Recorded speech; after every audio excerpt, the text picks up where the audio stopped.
It is exactly 30 minutes past 1600 GMT here in Banjul. We are here live at the Independence Stadium, Gambian Talents TV. As you all know today, our national team, the Scorpions, will hold their first training session at the Independence Stadium. This has been the longest since the footballers and of course their home supporters have not been reunited amid a lack of good training facilities. But Alhamdulillah, this year at least, they will conduct a very good training session here before they left for Ivory Coast AFCON. As you all know, the tournament is just next week. As for that, the Scorpion feel a deepness to come at least interact with their fans and of course tell them what they've been preparing in Saudi Arabia. As we all know, they held a 1 week training session or camping in Saudi Arabia for the past weeks, and yesterday they were back here in Banjul, and today as we speak right now they are not in the stadium yet because they have met the president who has left to Mauritania to receive one of his awards, but they were welcomed by the vice president Mr. Ajalo, and of course reporting us from our desk here, one of our correspondents at the State House has it that the Scorpions have been given $171 million is of course which is very important to help them during the course of the tournament, which is AFCON, which is very crucial. As you all know, football cannot go without finance.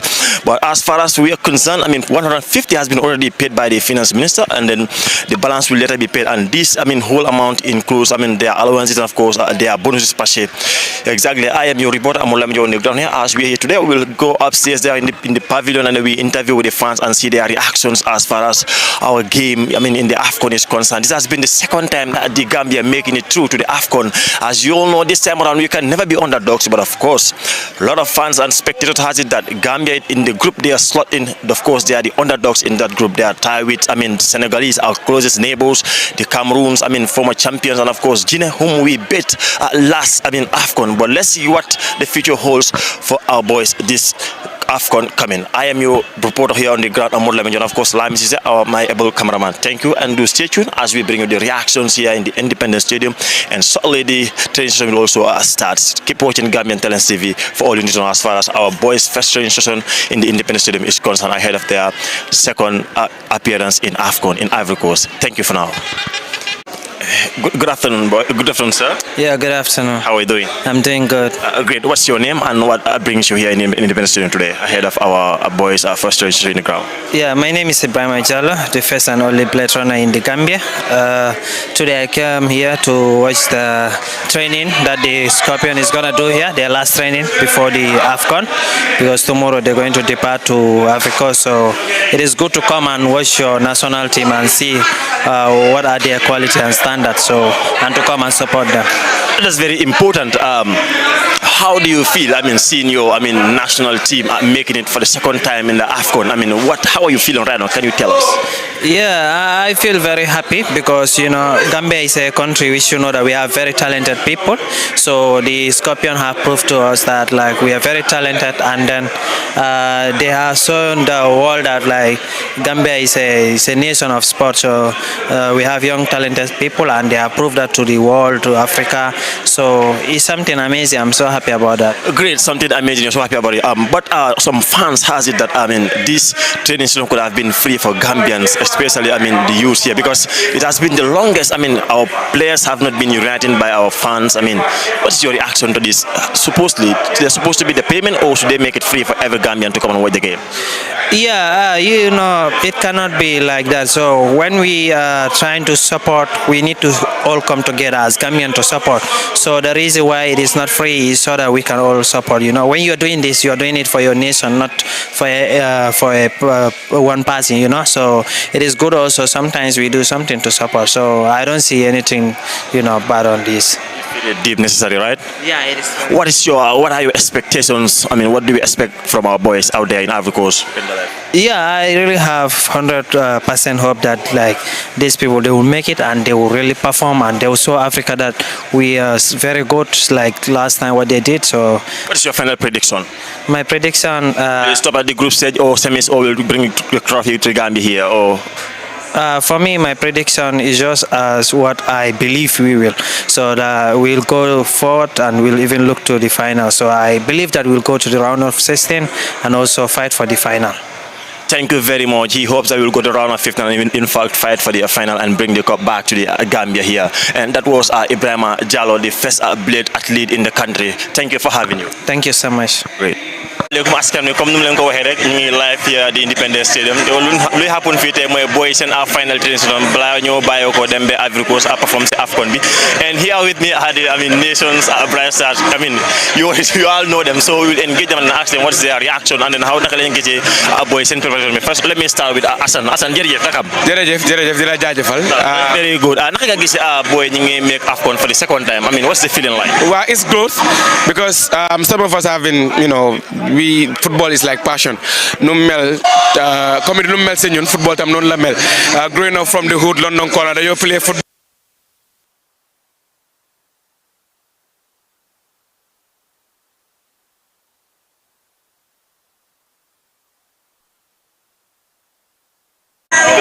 Yeah, like no man wax rek football dafa nek li nga xamne dafa yobu dekk kanam te it's important ñu am Gambia to participate in the competitions like this muy AFCON muy World Cup, you name it.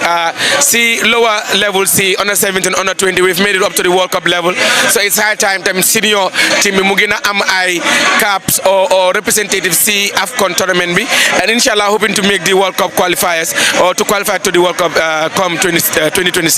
That's very important. For the longest time, the fans in the country have not been reunited with their players because we don't have good facilities training. But this time, guys, as a training season, they made some payment. We understand everybody has to play his or her quota. We understand that. But don't you think Snake Conflict now would have been even better? Guys, you get players. Wow, I have got organizers. They probably am not lunchi jublu.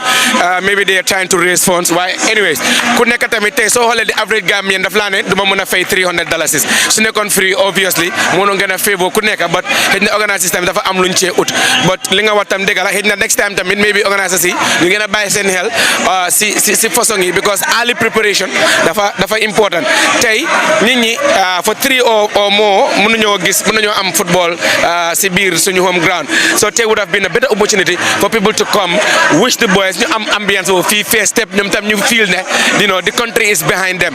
But nonetheless, some of us that are able to come, to show our love, to show our support as well. What's your final message? Good luck to us. And your prediction?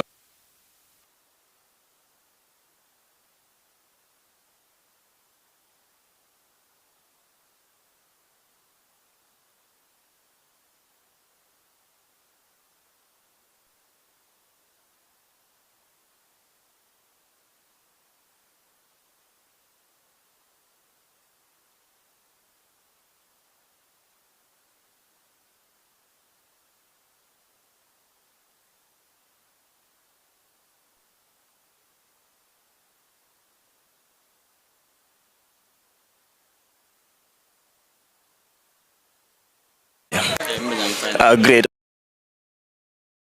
Boys will be like the last training session before Ivory Coast Cup play tournament into AFCON. It is feel that as a Gambian and as a fan as well. Yeah, alhamdulillah rabbil alamin. Content call and you Gambia call, so you understand. So as a youth, the content about Pukanaka ball case support. So I may need right now on support and in dua for Gambia block.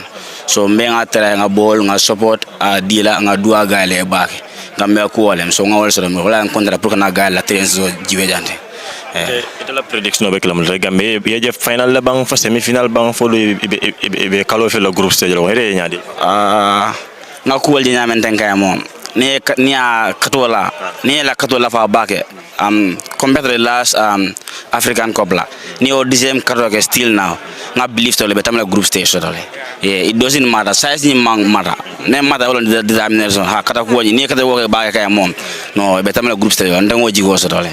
That's my prediction. Senegal ko ibe mfalale yambade ite mo so be men follow. Omo diamo le rek omo diamo di so ni ndel ngo diamo ta ni o ente silandi wota wala sotala so ni lefa ngo semo so ngo how do I call it ni ngo o jiko so ngo hanga so ka fo nyel ndel ngeno mo bina nge bude ngatambi ke njira mbe bude la nda jigita abaraka baki. Okay, thank you. Ajikira ko mbe bude no la wala mtonya.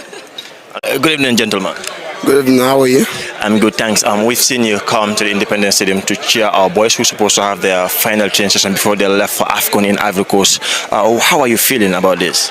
Yeah, I feel very excited about for the fact that boys are going for AFCON for the second time. We are excited. We are very happy as Gambians because we have been waiting for this for a very long time.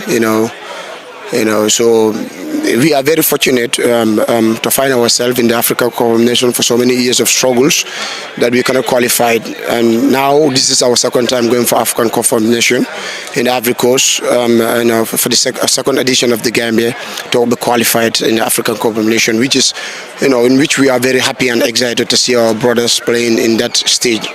Yeah. That's very crucial, and of course, congratulations to them. I mean, this is too big for the country.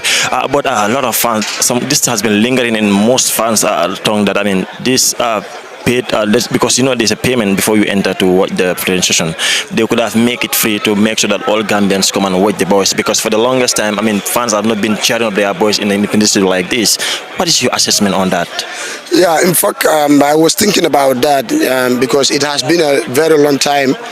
We haven't hosted any international game in the Independence Stadium here in Bakau. So to me, my own analysis is they should give chance to the fans to come and cheer the boys, because as of now, most of the fans in the Gambia, they are worried about the boys to see them playing live, at the Independence Stadium during these training sessions. The time I came, I find a lot of the boys, around the Independence Stadium. Some of them are even telling me that they don't have, the ticket fee to enter in order to cheer the boys. So to me, my own analysis is they should have make it free for the fans to come and give a moral support to the boys, and give them encouragement, for them to go AFCON and do something for the Gambia. Yes, I thought that would have been better if they have made it free. That would have been better if they have made it free. And then my final last question is, what is your prediction? How do you see Gambia go far in this tournament? Yeah, football, there's nothing, impossible in football. I believe the boys, they can do it. They have done it before and still now they can do it. We have to believe ourselves. Gambia right now, in terms of football, is not a small nation. Maybe by the size we can be, small, but in terms of football, we are not a small nation, because we went to African Cup of Nations under 17, we went to under 20 African Cup of Nations in Congo, and now this is our second time going for AFCON. Our group is kind of too tough compared to other groups, but I believe if the coach play good tactics, we can surprise Senegal, we can surprise Cameroon as far as Guinea-Conakry. We have players, we have quality players as well as Senegal, even though they play more top leagues than Gambia, but still now we can surprise them. I don't see no reason why Gambia can qualify from the group stage. If the coach played good tactics and believe in his players, we can surprise the whole world. Yes. Thank you very much. If the coach believes in his players and play the right tactics, of course, we will solely be there. Definitely. Thanks for having me. Great. Comme nga fala nyamre still fans la reaction ol be jibe kan towards boys all la first train session be min so kan before ibita Ivory Coast ka performing AFCON tournament. Assalamu alaikum. Monsieur Tofono mole. De Abubakar Siner. Abubakar si mune sinyang. Okay, Abubakar Siner mune sama na njambi. Nata jang pro kanna kontano itan di Gambiano la. Mbe duala timoni ye. Fola mi sambala kaira ale senati kaira kon. Na nato munti. Ole mo ka timonya ita nyato. Hanin nanato mo koponye kawin nak. Kita ko boy solve ko po winno la. Inshallah ni kita wala parce que intenu fan solet. Na jiko be woleto. Ne ala o kenye. Ole be diala ndoliye bak. Inshallah mo le be la message la bon de men dila mol la bantajana. Ba fula Gambiano le ngana give up. Hani bi ngana full support di na timola. Timu dumaninte dunia kono sai. Bele football no. 11 all be play la. Niji kita lihat timu rek. Good support inshallah. Thank you very much. 11v11 walam tonyati.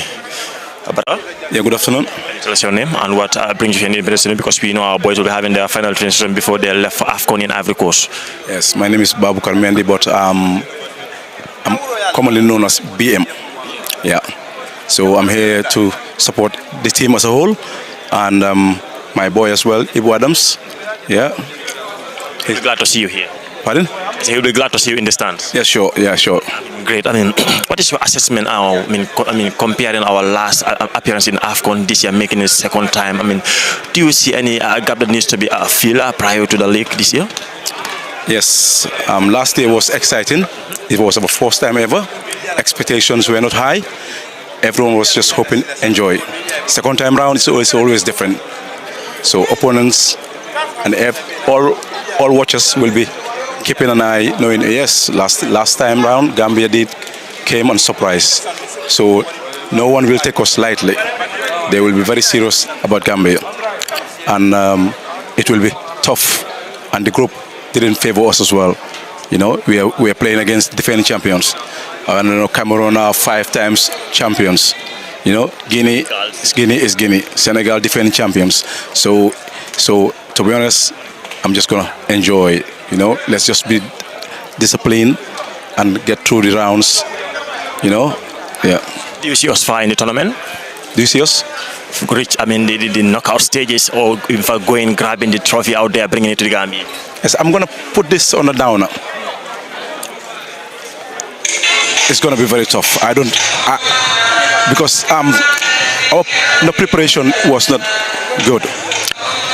We had qualifiers, and Gambia didn't have any qualifier games. We were supposed to have friendly with Morocco. We didn't get enough that game on. So that's not a good sign. With everything that's going on, not a good sign. It's good that we have been some good young players blend with the experience, but the opponents no way getting. And my big worry is the defense. I'm not very comfortable with the defense and the keeper. For some reason, during last AFCON as well, you know, we played, and then when we get to the knockout stage against Cameroon, a good side, we see that we conceded 2 easy goals. Defense, aerial balls. Even though we have got height, but they just can't miss time and all that. I hope we've been working on those. You know, yeah. Finally, I mean, how do you see Tom Sanfet's, I mean, way of tactics or play of tactics, how he played? Most Gambians said he's defensive minded. I mean, do you think with defensive football Gambia can win anything? Yes, that is the talk, you know, like we Gambians, we like expansive, but we cannot go expansive when we have to play against these teams. If you go expansive and you're thinking about defense, especially when our defense and keeper not the strongest, we're going to be exposed. So Gambians, they just like fancy football, expose. If we expose, I tell you, you can keep this record. If we go expansive football against Senegal or Cameroon, they'll beat us 3 or 4. I think what Tom is doing is working in our ability and what he's got available in the squad as well. I think he's doing a good job. That is my opinion, because football is all about opinions before a ball is kicked. We all have our opinions. Yeah. Thank you very much. Football is all about opinions, and of course, the boys don't rust. I mean, they should play their own way of football. Otherwise, they would be exposed. So we keep going with that. Good luck. We still here. Assalamu alaikum. Ya boy jërëjëf nakam. Jaajëf naka ngeen def. Fine ya naka nga tudd ak lan moo la assisté Independence Stadium bi fii. Man Kombo Diané laa tudd. Kombo Diané yëfi football daf ma yaaga neex parce que man bi ma dem school suma papa refari la woon FIFA refari Emo Diané. Kewo am team Phantoms 68 71 72 maa ngi football. Ma ñëwati di liggéey Youth Sports 1994. mu ma fekk Youth Sports perimeter fence bi ñu fi defoon yëpp man maa ko fay defar ko depuis boobu na bàyyiwuma stadium bi te dama yaaga gisuma boy si moo tax nag tey man dama sol suma daal ñëw support si leen ñaanal leen yàlla defal leen jaama fa ñoo dem.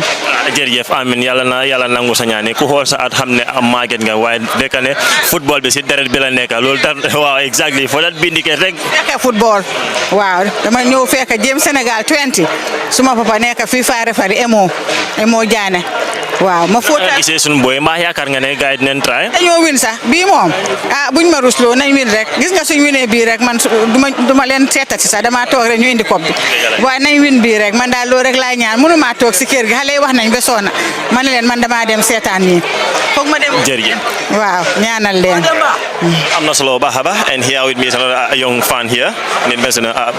Good afternoon. Good evening. How are you doing? I'm fine, alhamdulillah. Great. What's your designation here? Are you a football? Nga jéemal ba nga def sama koto yi nag. Nga jégal ma rek boy mënu ma si wax bu wala.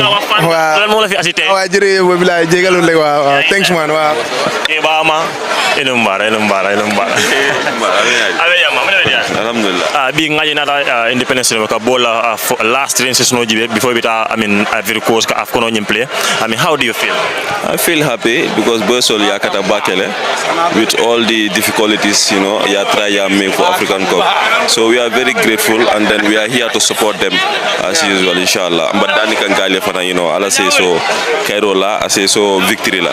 Yeah. Allah say so Cairo la, so victory la. Ite munela prediction our closest neighbors what's your take on that? No, it's really hard. It's really hard though because like reality Nyajibe, they are more they have more team, more stronger than us. But anyway, the rivalry between Gambia and Senegal, if you are a Gambian, you know it. So it's gonna be tough for Senegal though. It's not gonna be an easy game. Yeah. It's not gonna be easy for Senegal. It's gonna be tough, and it's V1V. That's very important. Okay, you don't want to talk to me then. Okay, no problem. Nevertheless, we have here, good old fans here, and then good evening, sir. Evening. What's your name? And what's your destination here? I gis Independence Stadium is Setan Boys and last training session before they left to Ivory Coast for the AFCON. How are you feeling? I'm feeling excited. First and foremost, I'm wishing them all the best of luck to go to Ivory Coast and then start their preparation, their camp to their first game, that is against Senegal, which are our neighbors. It's going to be a very difficult game, but I know Gambia will come out of it. They will win. Because I'm here to support the Scorpions, that is Gambia. But I have two players in the team that have passed through my hands. That is Yankuba Minte and Ibi Dabo. They passed through my hands, and I came to watch them. Can you tell us what are these players capable of doing? Since they have passed through you. Yeah, I know them very well because the likes of Yankuba Minte, he's a very good dribbler. He knows when and how to dribble, and he scores goal. If you look at the last Champions League, they are exited, but he did extremely well, and he is helping the team. Though he is a young player, but he is coming up. Yankuba Minte starts his career through school football at Bakote Upper and Senior Secondary School. By the time when he was in grade 7, then we were the ones who were trying to motivate him, train him, coach him to bring him up to the game. Thank you very much for your service. Your work has paid dividend, and now he's representing the entire country out there. Congratulations. Thank you very much. Good evening, sir. Yeah, good evening. How are you? Thanks. What's your name? I'm Baba Drame. Baba Drame. Yes. This is their last season before they left. How do you feel?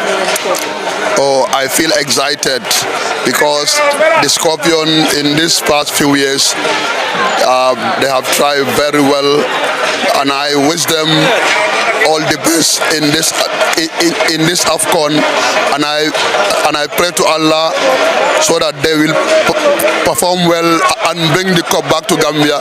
As I saw them today on TV when they went to State House, the Vice President was there and the Q City chairman was giving them a courage so that they will perform well and giving them full support.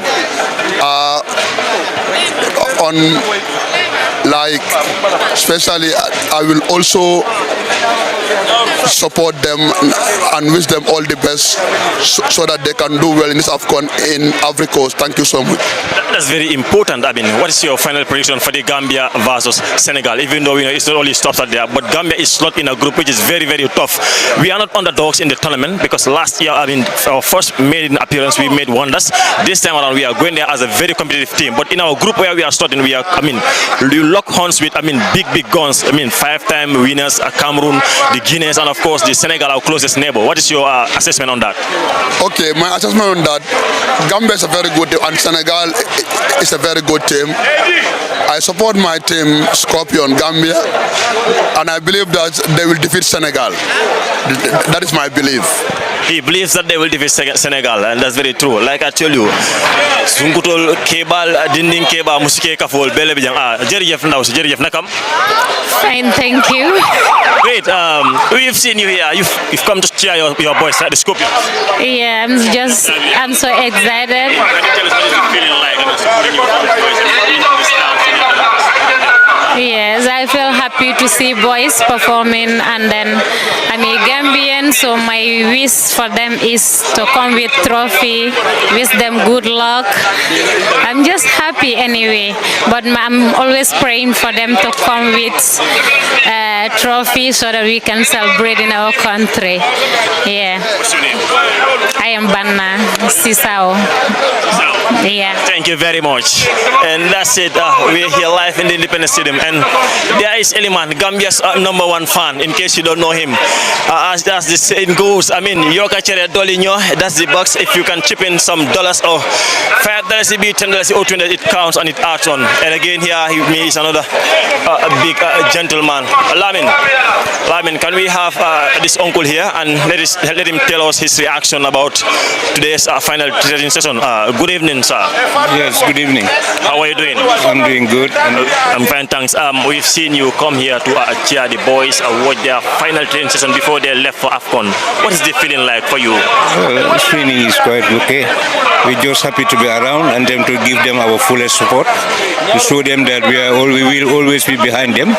We wish them all the best of luck during the tournament.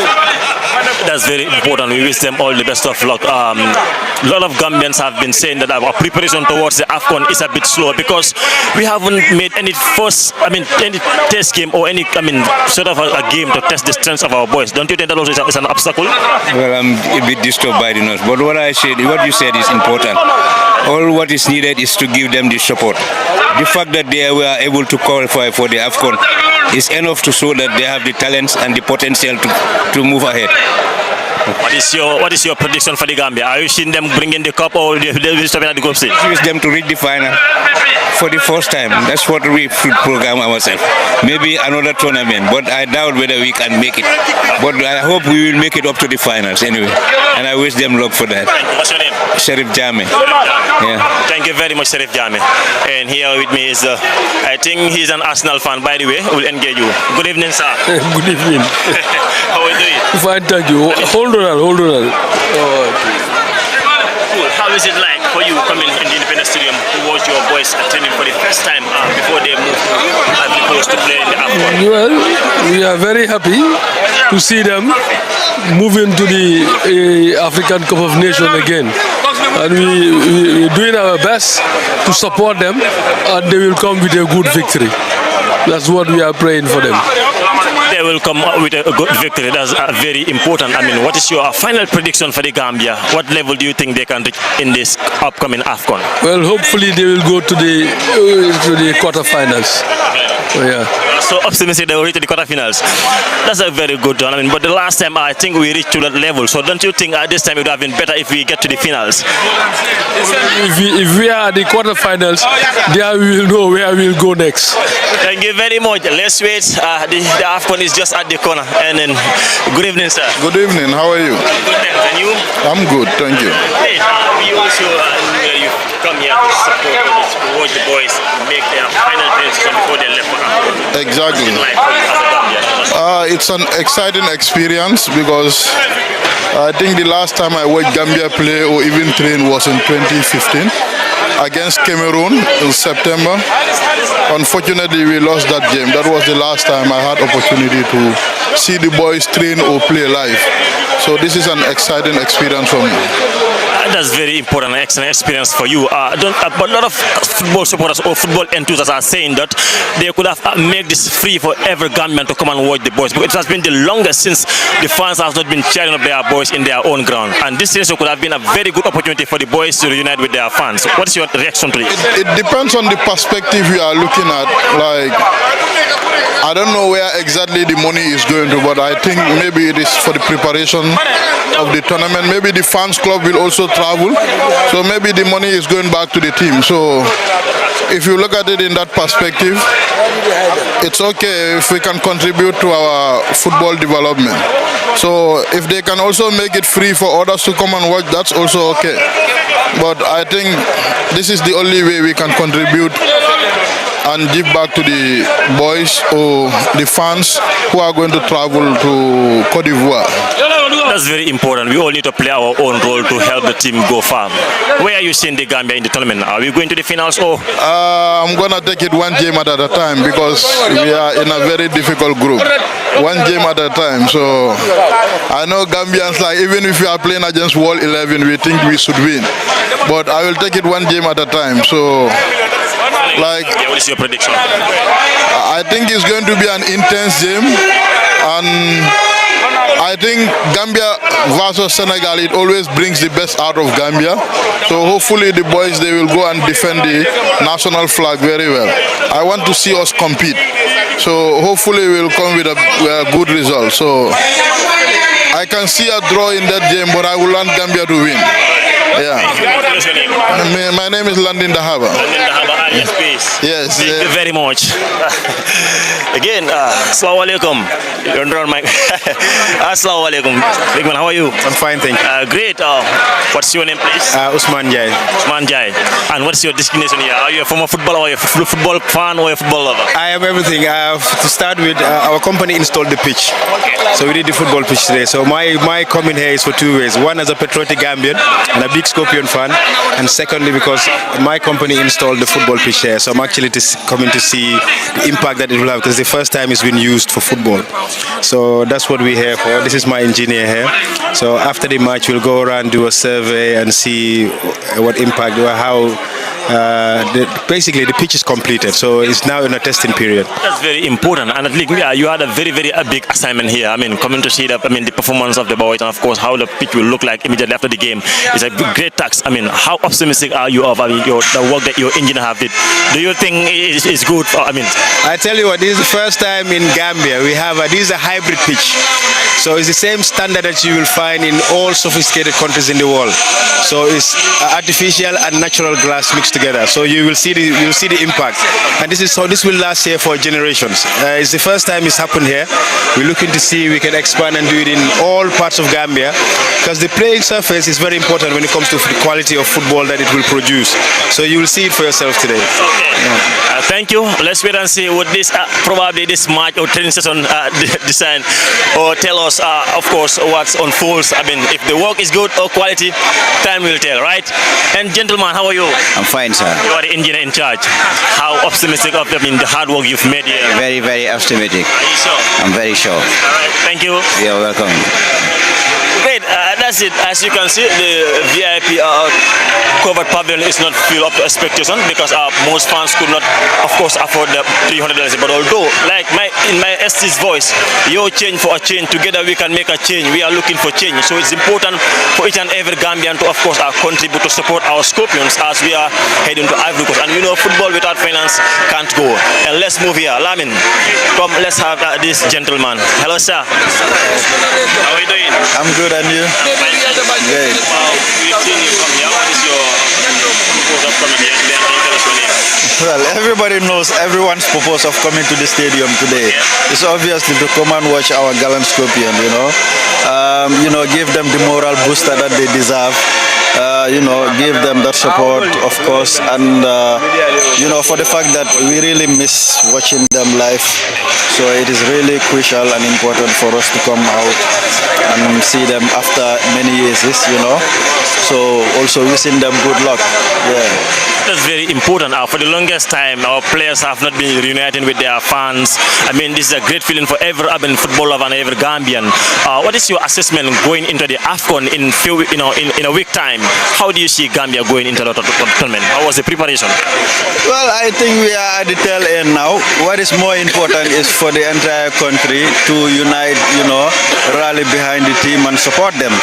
That's the only thing that we have to do now. I think listening to what the coach said on their arrival, I think they had a very good preparation, even though they started a bit late.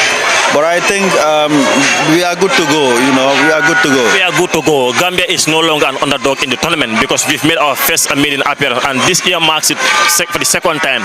Although we are locked horns with teams that, they are, of course, when it comes to football in Africa, they are one of the best teams. They have won, the AFCON 5 times. The Cameroon is there. You have the Senegalese, our closest neighbors, and Guinea. How do you, do you think, what is your assessment in Gambia within, being slot in that group? Well, I think this is football. What is more important is, it's 11-man players that are going to be on the pitch. And I think the players, they know that very well. So it's a matter of let them be bold enough, play their own game, let them not feel any complexity, And at the end of the day, the best team, the best will win. And I'm sure I have the confidence with the young lads, They have the zeal. They just have to cool down their heads and, play for the country. And I'm sure I have the confidence with them. Yeah. Your name again? I'm Hafiz. Thank you. Hafiz, thank you. Good to have you.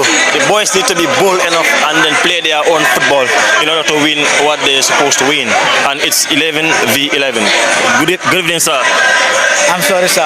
Yeah, no, I can speak English definitely. You're in life anyways, but it's not a force. It's alright, don't worry. Alright. Big man, how's it? Fine, thanks. You okay?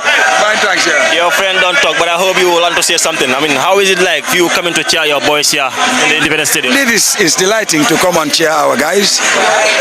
Collectively, it's our responsibility to support all of them. They are a Gambian team, we are Gambians, so the honors relies on all Gambians to come and support your team, one way or the other. If you don't have the money, the moral support, and then even buying a ticket, at least you are contributing your quota. Yeah. That's very important. This year marks the Gambia for the second time participating in the AFCON. We are no longer underdogs. We are now there as, a very, very tough team. But we've been slot in a group which is described by most football enthusiasts as a group of death. Being Senegal, one time defending champions, Cameroon 5 time, winners, and of course Guinea. What is your assessment, Gambia, within that group? Well, it's obviously it's going to be a challenging one, given the fact that when you look at the other 3 teams, they have reached a level where Gambia has not reached yet. But football, sometimes you can have surprises. Nobody expects Gambia to be part of the quarterfinals, the last AFCON, so we may likely repeat the same feat. But then, like we said, is the moral support that they require, and I hope they are ready to take up the challenge, given that they have set a certain bar for themselves. So they will only continue to pray as Gambians, and then hope that they would go beyond where they were before in the last AFCON. So we'll continue to pray. But it's not an easy task, given that you have defending champion Senegal, Guinea, and then Cameroon. It's not an easy one. But then football is full of surprises. Football is full of surprises. Tell us your name. Jibril Njai. Jibril Njai, thank you. From Bakote, Yankuba Mintela Molo Wolti. Messi, of course. Jerry, big boss. Nakam. Ñawru mu ngeen war a interview maa ngi fay. yaa ngi fay. naka ngeen def. ñu ngi fay alhamdulillah. Gis nañ la yow tamit teewu si nga pour ñoom si daan boy am seen final last training session balaa ñoo dem Ivory Coast place yi AFCON bi. Naka nga feel as a Gambian and as a football lover? Well, thank you very much once again. ñu ngi nuyu Gambie yëpp di nuyu yéen presse bi ak ñuy seetaan yëpp di am mbégte kontaan once again. Yéen tam yéen a ngi play seen role and seen responsibility. Yéen a ngi play seen role ak seen responsibility pour gis ne réew mi dina mën a dem si beneen level because Gambia ñun ñëpp a ko bokka ku nekk dafa play quota media bi tamit important nañ parce que yéen a tax nit ñi xam exactly lan mooy happen. Coming back to the question that you asked, we are very much glad once again kontaan nañ lool pour gis ne tey Gambian si dinañ mën a am li nga xam ne rek mooy physical witness of the level of preparedness of our national team bi nga xam ne red white blue white green moom lañ war a enu génne ko Gambie pour dem ak moom ci bitim réew pour jongante ji nag loo xam ne important na lool ci taarixi réew mi ak ci taarixi aduna ak taarixi Africa mooy African Cup of Nations bi nga xam ne nag Gambie nim se woon nañ ko lool te nag yaakaar nañ ne Gambien si duñ am disappointment si national team buñ am mu nekk loo xam ne tey foog naa ñun ñëpp ñu ngi toog pour xaar boy si xool seen level of preparedness level of skill fiñ am ak fiñ tollu ak how prepared they are pour ñu enu red white blue white green pour dem ak moom bitim réew. loolu am na solo bu baax a baax gis na ne even though dafa nekk gate takings pour nga fay ticket ñëw si daan sa own boy yi play we understand we owe it to them yëpp Gambia la dafa demaat back to the national team but foog loo ne woon suñ ko defoon free the turnout would have been even better than this. Yes man I think ne with or without the payment su fekkoon ne proper coordination and proper advertisement is done because pour Gambien si yëg ko foog naa deneen ñëw waaye nag pour Gambien si dem ñu xam ne ku yokk cere dolli ñeex loolu olof wax suñ buggee lu baax tamit football dafa expensive foog ñu sacrifice ñu pull out génne xaalis ku nekk sa poste li nga am nga génne ko nga def sa contribution for national development because tey lépp luñ amee fii yaakaar naa ne dafa yokku si préparation yi pour national team bi pour ñu jógee Gambia pour mun a dem bitim réew pour dem daani seen doole lu nga xam ne nag mooy li am solo because tey dëgg-dëgg mbooloo bi suñu bëree mbooloo bi bëriwut foog naa li gën a important mooy Gambien si dina na man ay witness of lan préparation bu boy si am ak how prepared they are te ñun am nañ confidence ne gis nga ne Gambia dina ko make to the final wala dina génn si groupe bam sloté am Guinée am Cameroon am Sénégal our closest neighbors foo gisee Gambia si groupe boobu. I know there is going to be a very big li nga xamante rek mooy surprise bi nga xam ne the Scorpion our national team dinañ ko wane si li nga xam ne suñu diggante ñun ak Sénégal moo nekk di first team and the first match bi ñoo am foofu la ñoo setee an example and I am pretty sure confidentially ne Sénégal Gambia will win Sénégal because reason si tax ma wax ko mooy confidence bi ma gis si Gambien si ak buga bi ma gis Gambien si buga ak support bi ma gis Gambien di support doore ko si président bi nguuram gi ak ñi nga xam ne mooy parastatals si individual si the way they are ready and support the national team xam naa ne team bi tamit jom boobu mu ngi fa confidence boobu mu ngi fa te duñ rusloo Gambia loolu man I am very sure xam naa ne tournament bi it's going to be a very big surprise Gambia man I know that we are going to qualify and surprisingly Gambia can bring the trophy here inshallah rabbi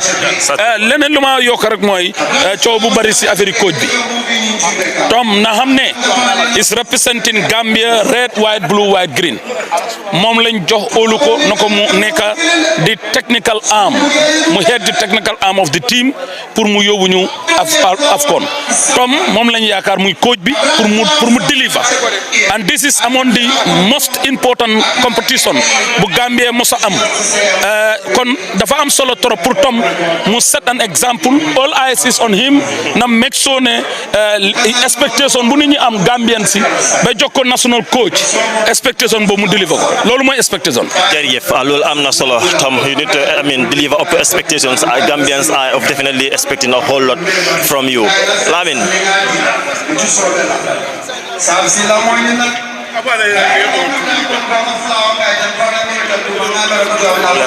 That's it. Assalamu alaikum uncle. Jërëjëf nuyu naa la nakam. Great.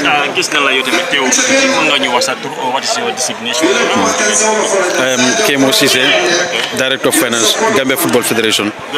Yeah. Kemo, you are a stakeholder, of course. I mean, how naka seen preparation bi naka ba level la tollu at this point in time am ne Gambia almost into the AFCON now today ñu gis boy ñu war a am seen final training session bi I mean nga gis boy fans yi ñëw leen di cheer up guy I mean what is your reaction?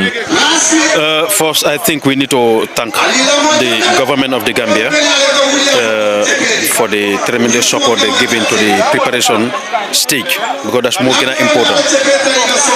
The Gambia Football Federation, I know how we struggled to get the team where we are today. But overall, like I said, without the government, it might be very difficult because the amount of money they spend during the qualification games, that alone is enough. The Gambia Football Federation as an institution also did more than enough to complement the effort of the government to ensure the team is where we are today.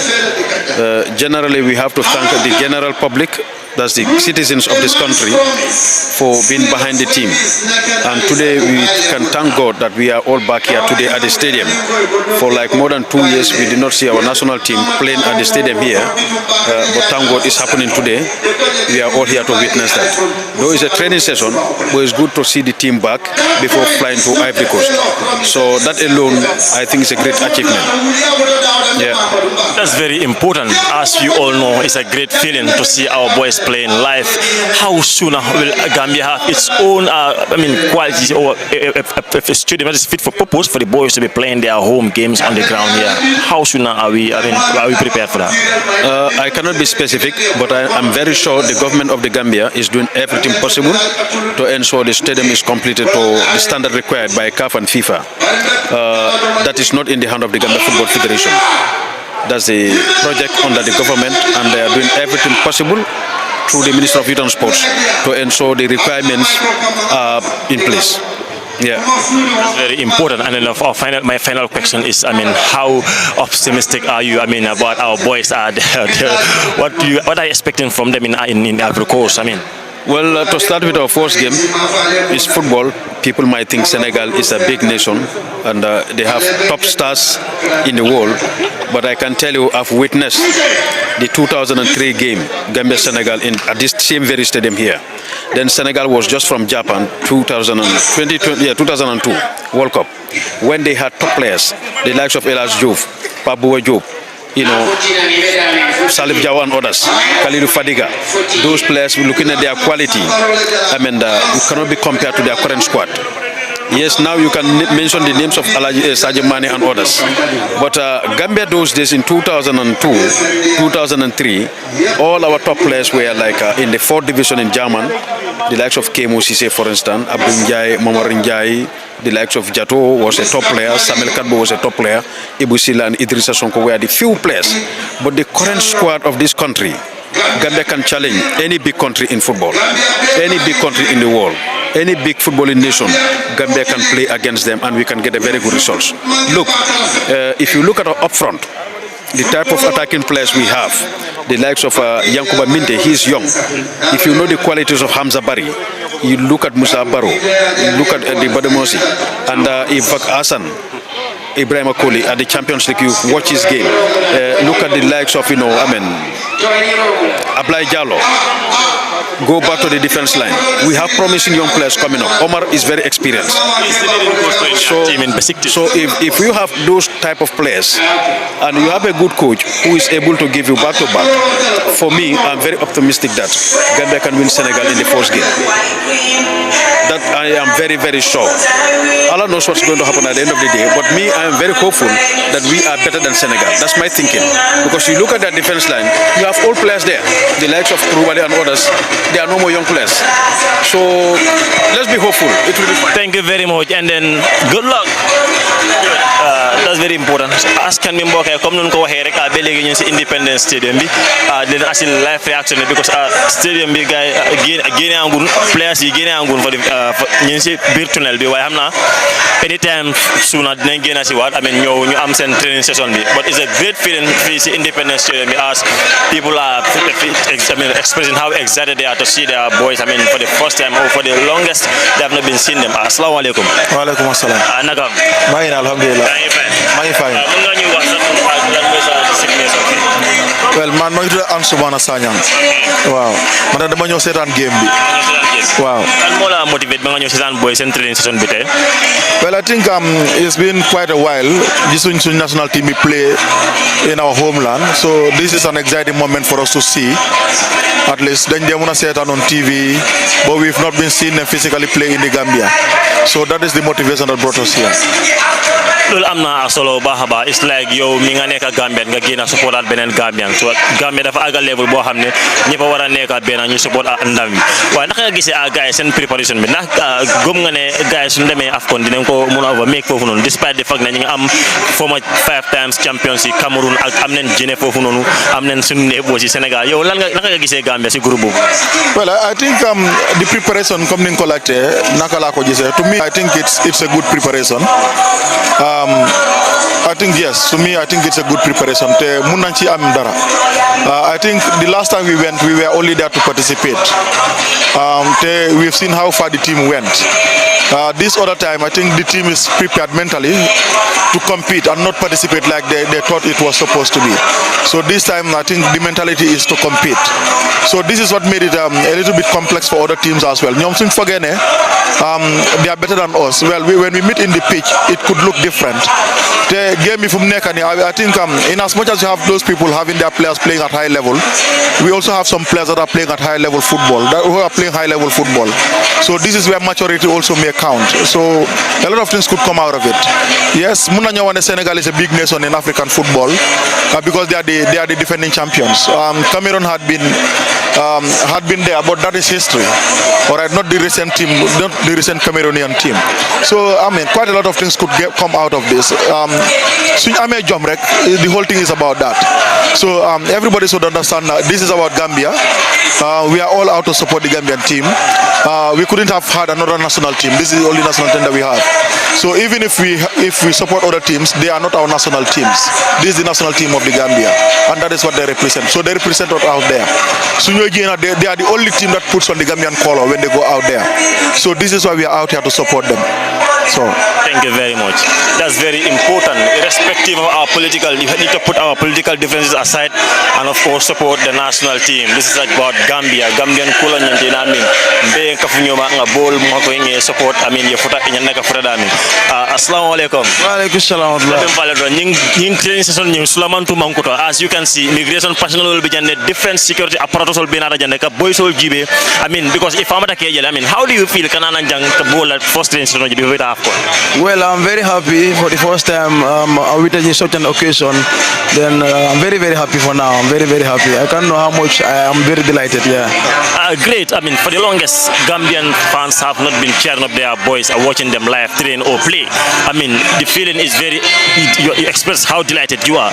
I mean, you as an individual, as a football support or football lover, how do you see the preparedness of the boys towards the AFCON?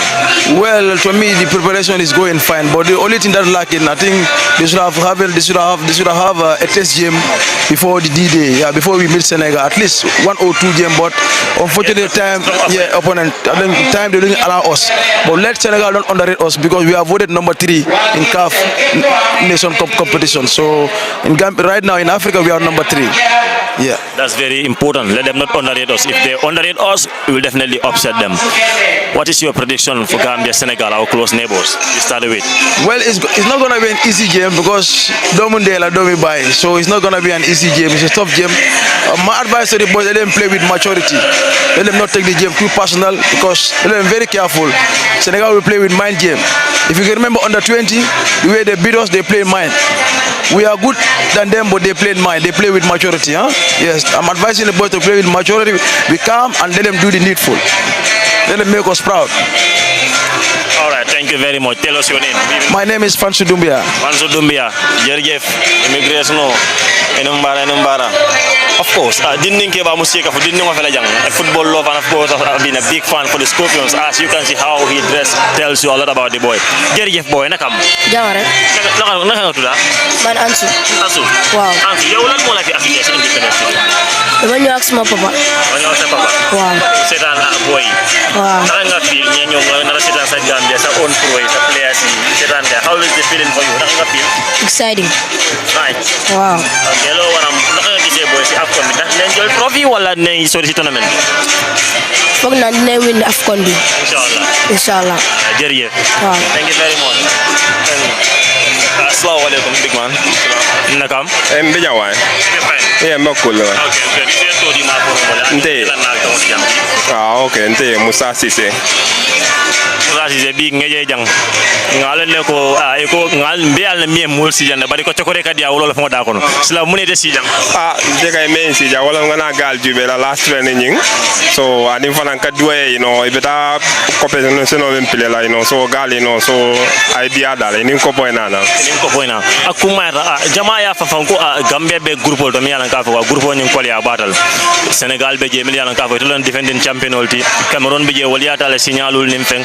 Guinea fana so nga mil bute no mil ne jurutanu ite Gambia nyaade le be groupe mi tonya tonya dena because Senegal nya jube la team strontal so Cameroon fana the same thing so but this men molbe men kele ko kono da wala min kata je mo play so kana jube kali me wini wala la team be nyama so ndel be da men na football wala kala lu ngalon ko be ku bon la jele da kon be ku bon la jele bola okay bola preparation ya nyaade because do ko iman test game so da nyende ka test game so ne te ampe la mun ko na mi do la okay mom men ngaje nyama dal gal dal be parere ne so o dal ebe windoron be winal windoron yes ako windoron o kumayata abake comme ka fa la nyama ron bawo player seulement fintilam for so la mil be jang fans will fonga will engage of course to ask them even ko okay o dia mona wuro man je hanika bi atemu numero 1 dai Gambia la jasi le fondo assalamu alaikum alaikum salam abe nyaadi alhamdulillah be e to di ma fono mole ani nga amuni la nanga naati jambi ndeto mbakare sanya na de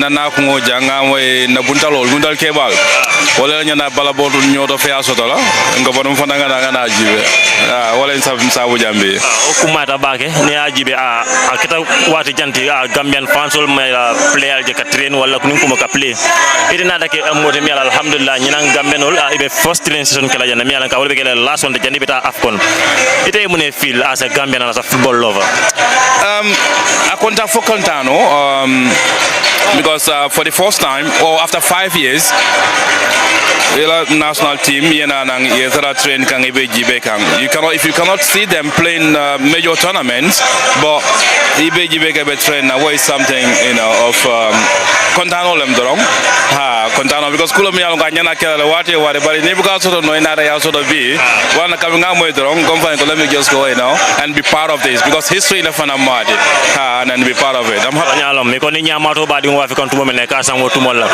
ite ay Gambia je be groupe to mi yala ka fa groupe ko liya bata Cameroon bi je wol yata le ko signal lulu Guinea bi je wol ne winta Senegal de the defending champion to lon na ne bolti e Gambia je nyaadi le ñu groupe it's gonna be hard abe ko liala bari abadula but adula da makaba wolo fala ni ajibe koma yafo nyame Senegal it's going to be a derby game. You look at Cameroon, one of the powerhouses in football in Africa. You look at Guinea, Guinea Fana is one of the powerhouses. So little Gambia, but now overall there's no small nation in football nowadays. All nations are big.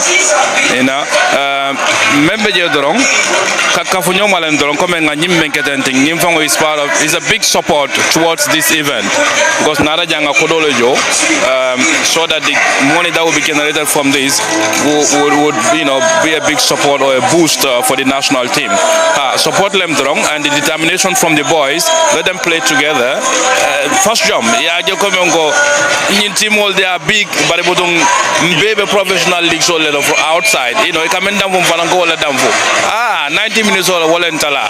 So at the end of the day, you saw Fangolam, Murukandolam, or Nyamumoram, Akata Diamond or Wala Gelam. Walam Donyadi, Nyamu Moringola, Katadami, Walam Watino, and it's 90 minutes 11v11. So for that being the case, keep watching Gambian Talents TV. And Lamin, can you come here? Let's have this gentleman here as well. Assalamu alaikum. Wow, Jerry, Uncle Nakam. I'm fine. Can you was a tour lan mola fi asitay? Waaw man maa ngi tudd Alpha Sila dama ñëw pour seetaan si performance si boys yi. Comme man fans club si laa bokk. Si fans club bi nga bokk. Lan mooy sa designation si fans club bi lan mooy sa rôle? Non li ma min mooy fan. Okay, fan yi ak supporters la date fan for that matter. Exactly nekk dad wala nekk oncle taxul ne nga bàyyi nga sa soxla yëpp just to come nga gis sa boy loolu moo waral lu. Dëgg la non I mean ci suma xol lañ toog daal. Waaw dañ toog suma xol I love the team. Dama leen di support wholeheartedly waaw. am na solo baax a baax gis nañ ne boy tey mooy seen last final training bu ñu am Gambia fii te gars yi ñu ngi war a dem perform si Afcon bi Ivory Coast yow naka nga gisee boy ñi nga am Sénégal si benn groupe am Cameroun am Guinée yëpp ñi nekk top side waaye comme gars yi nu ko dee waxee is 11 versus 11 yow what is your assessment as a football fan ak naka nga gisee Gambia si groupe boobu. waaw man lu ma si bëgg a wax sax mooy ne suñ diggante sénégalais yi ñoom every time daf dee nekk match bu dang bu ñu xeebee moom dina nekk problème ci ñoom buñ xeebee suñ team na nekk problème ci ñoom léena rek a si nekk suñ team bi génn all out pour dem pour win against any other team waaw loolu la rek because fu mu nekk egg nañ to a standard boo xam ne waratuñoo des gannaaw waaw that's all. Thank you very much for having you. Olam tonyati because as you can see nga mul reaction ning sambale nan ne Independence Stadium ning amam fa bar alhamdulillah mul findita nan ne kila la foitandi scoping all there because nim Gambia cool comme na fa la nyamen ron ning na football la Gambia nol belega mamang and ni mbeke la cool de mi ala ka fa tari kolong almost 4-5 months boysol mang of course play fan solitary but at least even though it's a mere transition, as you can see people are seated in the VIP covered pavilion. I mean some are busy in their phones as they wait for the coming out of the Scorpions from the tunnel as they are recently dressing up, and let's wait and see what will unfold here on the ground today. And then these are of course number one or dead supporters of the Gambia. The Gambia Gambia more than your you change for a change, of course together we can all make a change. Because of Gambia motal guy Genasi pour ñu support Boise, so li dafa nek sign bo xamne is very welcoming, it's very nice. It's a great feeling.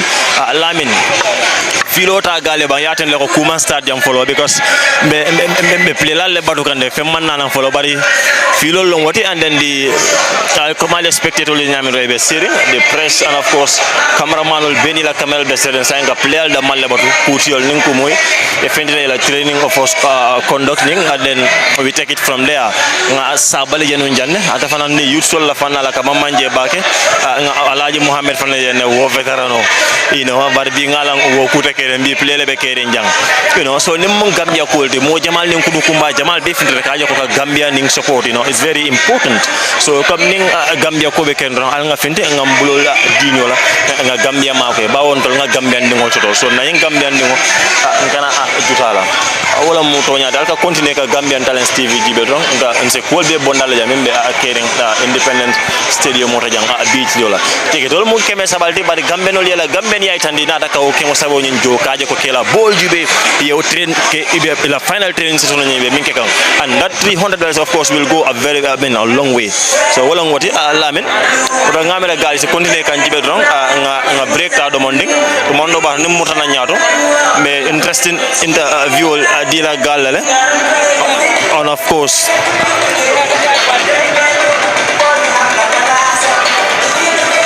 anyway, nevertheless, keep watching Gambian Talents TV. Even though boy Solman Fente about the Melbe Jang Beol Dila all I'm telling you, man, because stadium is not filled to its capacity, but I think people definitely show gratitude to the Scorpions, and of course they've supported them, so it's very, very important,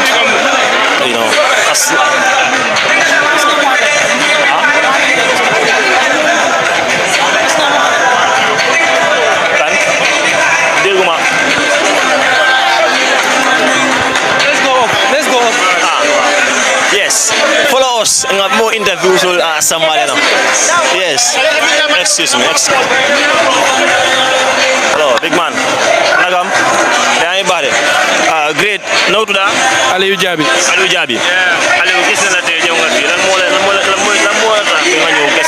Boy ci sen final tennis la mo la motiver naam dañ bëgg dañ xamne dal deka bi ñu ñoo nekk ci gannaaw boy ci nga so fo ñu support guy because ñu suñ support guy kenn di support guy nga so I feel like fo ñu gëna ci ñu support guy ñu won guy ne guy ñu ngi am support kër fini even though most of us cannot go to Ivory Coast but guy xamne amna ñu fi guy bay ñoo xamantene la ñu sen gannaaw full time so lool dal mo motiver pour ñu tay patronize ak yu non amna solo baaxa ba everybody fulfill his quota dafa gëna neex rek keneen complot rek yépp fa di Gambia la yow naka nga gisee boy sen preparation bi naka nga gisee boy sen preparation bi towards the AFCON preparation bi to be fair it can be better. There's a huge room for improvement because ñu yépp gis nañ yena dekay nu ga nekk di prepare but da nga xol ne tamit Gambia we are limited in a lot of ways when it comes to resources, so we couldn't like match the standard, but I feel like hearing from the players because ñom ñoo nekk di dem play, we've had a couple of them say they had a good camp at in Saudi, so so they're having a good time, to be fair. So if they trust in themselves, they believe in themselves, I feel like we can all we can do is to cheer them up and let them go and play, man. That's very important. Yow naka nga gisee Gambia si group bu nekk, many describe it as a group of death. You have, I mean, 5-time champions Cameroon, you have, I mean, Senegal, the defending champions, and Guinea. Gambia being slotted in that group. Yow naka nga gisee loolu? I feel like speaking on behalf of the fans, this is like the most hopeless. We've only been to one AFCON before, but this is like the most hopeless we've been going into a tournament. But then again, we can only have faith and believe in our players. Yeah, man, understand? It's not about anything else. Any country can win it. Senegal never won it before until last year, their last AFCON bid. So I feel like Gambia tami mun nañ ko def. Yeah. So it's just to believe in yourselves. They are all footballers. 11 boys ñoo ready to field, and we have to stand up to match them. So I feel like yes, if we play well, we can make it out of the group, and who knows, go on and win it. Yeah. Thank you very much. If we play well, we can make it out of the group. Well, I'm solo bahaba. Assalamu alaikum. No to that. Mustafa Ndaw. Mustafa, jërëjëf gis na la teew nga si stadium bi pour seetaan boy seen final training session bu ñu def bala ñoo dem Ivory Coast for the AFCON. How is the feeling for you? Well, as every Gambian, right, ku nekk the same feeling la ñoo am. So I made the love for the nation. Di nga feel na like it's something loo xam ne is important for all of us. Yeah, because Gambia we participate 2 times for the AFCON. So that rek is a feeling. Yeah, the feeling is high there. Yeah, exactly. Loolu am na solo bahaba gis nañ ne Gambia it's been a while, like it's been the longest fans yi ak players yi reunited comme nuñ ko gisee ni, even though training session la. Yow naka nga gisee guys seen preparation bi towards the tournament? Well, as I said, Gambia we are developing. We are trying to be level of Senegal, Africa, and others. So it's just as a matter of time. I believe that with the efforts we are putting in place, as a matter of time, we'll be there because we are struggling, as you say, as a nation. So I believe with time everything is going to be okay. So, yeah.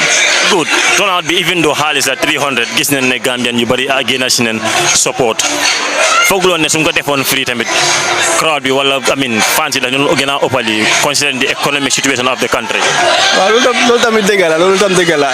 Waaye to me I think it's okay, it's normal because ku nekk at least you do something. This 300 for me I say like ne comme 300 wala 500 yaa ngi contribute to the team's development.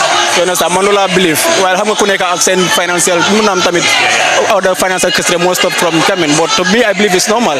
You understand? That 500, that 300 we also contribute to the development of the team in one way or the other. So that's what I believe. Yeah. Thank you very much. That's what he believes. That 500 will definitely go a long way and it will add up. Assalamu alaikum, gentlemen. Nakam. Bodo mo bala. Gangi la setan. Balu wa. Gangi bay. Bay ni lak. Good. Naka nga tudd lan moo la fi assité? Man manaka balak. Xana ci fan club bi nga bokk? Non, bokk ci fast club. Ni car machallah way. Gambia mo neka sama biir xol bi ba mo tax. Gis nañ ne boy tey mooy seen final training session bala ñoo dem I mean Ivory Coast for the AFCON. How is it like? I mean how do you feel as a Gambian and of course as a football supporter? Well, bro, tey fona Gambia everybody ñep content trop because fona yaga na trop sumbué de len nama trop pour gis naka gaay di play football.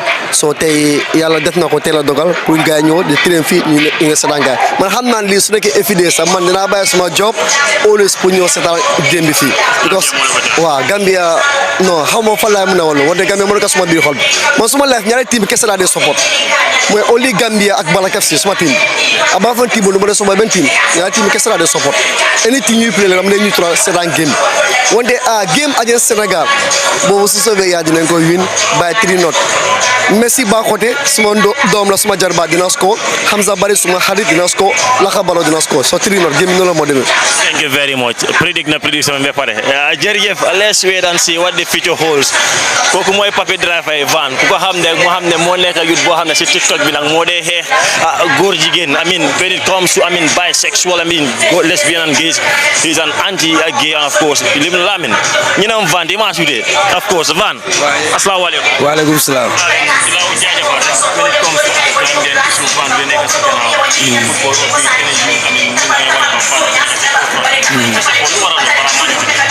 Waaw loolu suma dëkk rek xam nga bugo suma dëkk rek raw yeneen dëkk yëpp boy bro.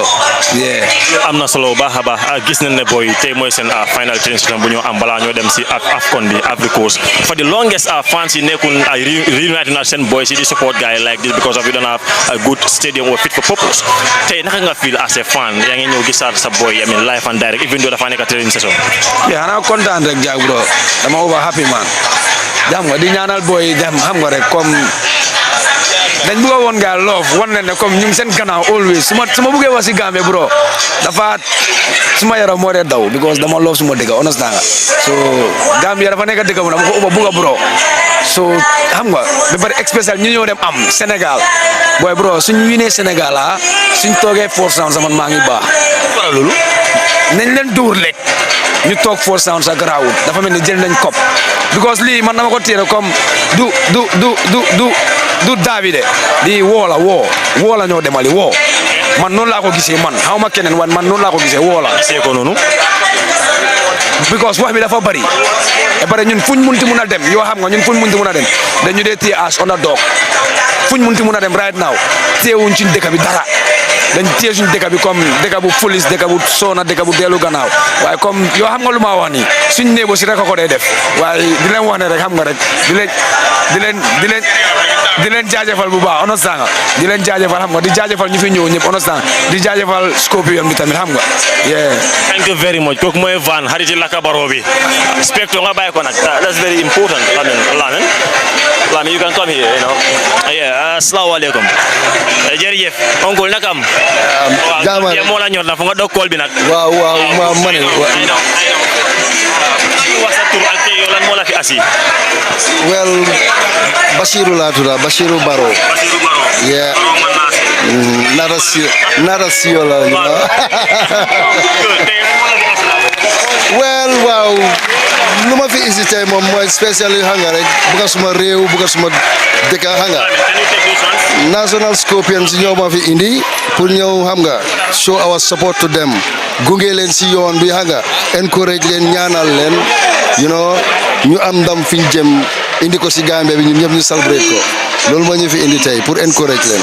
am na solo baax a baax for the longest we have not been seeing this fans yi ñëw di xool seen boy di play yow naka nga fi lu lan la def si yow. lii kontaante bu rëy la because ñun lii naman nañ ko for the past 5 years we were yearning for this you know yàgg nañoo bëgg a ñëw si stade bi gunge leen xam nga support leen qualify round check yooyu noonu yëpp suñ ko play outside you know dañoo toog fi nervous because suñ ko ñu ngi xalaat suñ ko doon play fii du doon demee nu moo demee outside understand nga so lii moom namoon nañ ko trop te dëgg kontaan nañ si bu baax a baax te ñu ngi welcome boys yeeg everyone over here ne leen gàcce ngalaama daal. Thank you very much loolu am na solo we need to support ourselves to support our own jërëjëf oncle borom round cup bi jërëjëf nakam. ok yaa ngi si man ma foog ne da ngaa jàll sax waroon na jàll nag. ma jàll wax ñu sa tur ak lan moo la fi assisté.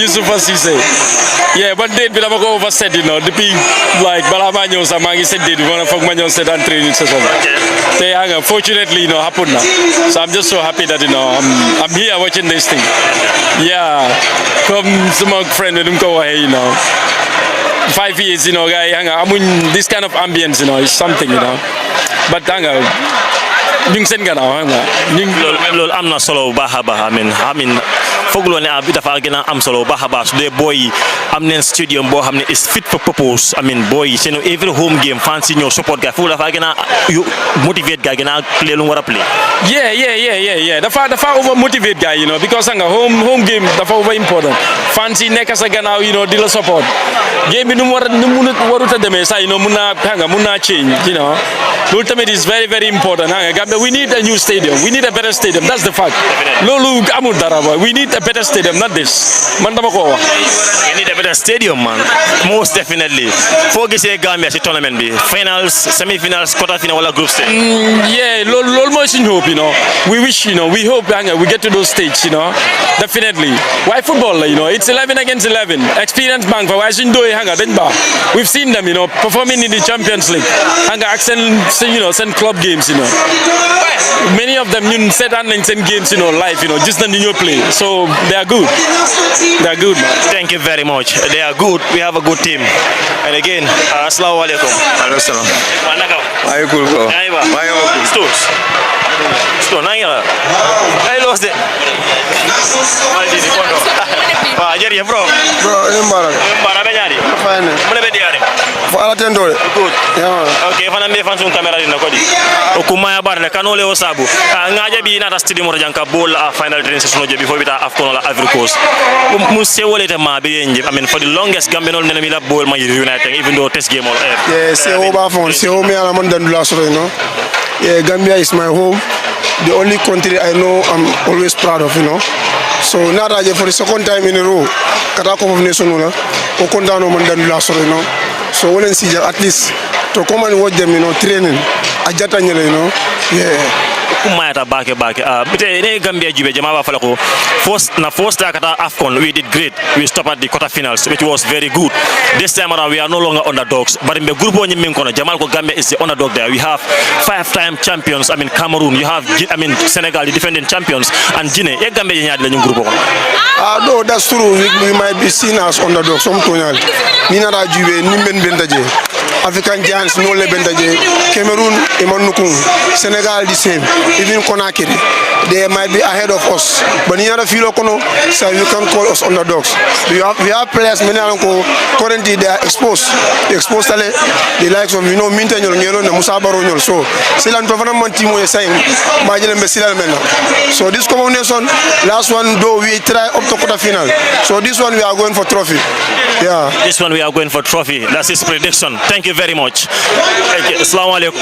Jerry, just come nga fa nyam Sulaman Tumangudo di ninke ba muske ka lo lega wolof. Good. Gis na neka ndaw neka jang tamit that didn't stop you from coming and support the Scorpions. Gambia ñëpp ko bokk. I mean, how do you feel seeing your boys for the first time? I mean, it's been the longest you slow guy. Naka ka feel yo? Oh, I feel very happy because come li def na ko Johnny Bahamate yombul because mu ngi jaaxal everybody dal comme dañ bokk pool with Cameroon and Senegal. Man every time dem lay queer so even though Gambia kenn mënu ko football kenn mënu ko predict. Mané ko mu ngi ni to nga gis Gambia mu draw ak Senegal au ñu Senegal suñu xéro dañuy yu mu leen man ñu tok man Gambia mu faire even though gaay bu ñu play qualifier pour gaay qualifier ñoo AFCON bi gaay bu ñu draw yoon ak Gama Mali bu ñu first half second half bu ñu do 2 not bi 0 man mo tudu ma dé bi ko demon na ba joy su ma yow ci yagi di nga dé ba ko man mo té Gambia man non mo nako inshallah Gambia ci kanam rek ci kanam solo baaxa baax foog nga Gambia na mëna win trophy bi ci AFCON bi inshallah by God grace sun boys suñu working hard we will see the success in our inshallah wax ñu sax man ma ngi tuddu Anna Bassène Amar Ali. Okay, thank you very much Adama. Assalamu alaikum. Kiba ma nakam? Ya cool bro. Alhamdulillah. Man maa ngi tudd Mohamed Santa Dieng ñëwoon pour seetaan boy ba pare dooleen leen loolu moo fi isi woon tey waaye am na solo baax a baax. It's been a while seetaan loo boy nii. How do you feel Gambia as a Gambian naka nga gisaa sa boy nii live and direct ñu ngay train? waaw kontaan rek ñun lii mooy li nga xam ne nii loolu lañ doon ut te léegi yàlla defal nañu ko lii kay kontaan rek de wallahi kontaan nañ ci trop definitely yeah. That's very important. Boy so def sa assessment naka nga gisee boy foofu loo si ban level la ñoo toll si tournament bi comparing them to other countries. waaw bi yoon kay naka laa la ko mën a waxee sax first time bi lañ demoon just pour ñu génn expérience bi waaye léegi am nañ expérience bi àggoon nañ foo xam ne kenn yaakaaroon na ñun nañ fa àgga waaye gis nga fu mu nekk nii we are going back with God grace by God grace beyond we can even make it to the finals with these boys everything is possible yeah. Thank you very much. That's very important boy am na solo baax a baax. Lamin wala mu tooñaati Lamin you can come here. Sorry. Kon kamin fale dorong still me Independence Stadium multisan the live and direct console. Pindisan ne kila support da itandi and of course wagan fele maybe ni nga fa na indi waaw assalamu alaikum jërëjëf wagan nakam yaa ngi fine maa ngi cool good gis na la tay fi Independence Stadium en wàccaay naka la because président bi jox na leen flag bi ñaax leen ñaanal leen ba pare tamit wan leen ne mbir mi suñu yëf la ñoo ko war a indi xam nga lu ñëpp bokka soo koy xaccoo jàppal na yaa ko moom te jàpp nañ ne ñun bi yoon suñu yëf la moo tax nag pour ñu ñaax leen suñu xel gën a dal foog ñu ñëw seet naka lañ toogee ak lan lañ liggéey moo waral tey ñëw si training bi pour xool gars yi gën leen a yokka doole yokka leen fit wan leen ne askan baa ngi seen ginnaaw loolu am na solo bu baax a baax parce que dañ need suñu support Gambia ñu bari ngey wax ne ñi ngi dekk ci groupe boo xam ne dafa tàng ak du groupe bi nga xam ne Cameroon ñu fa 5-time champions yi Sénégal mu fa defending champions yi ak Guinée waaw ñu ne ñu bari sax ñu ne Gambia pour ñu meeko ci groupe boobu dafa naxar yow lan mooy sa assessment as a football supporter.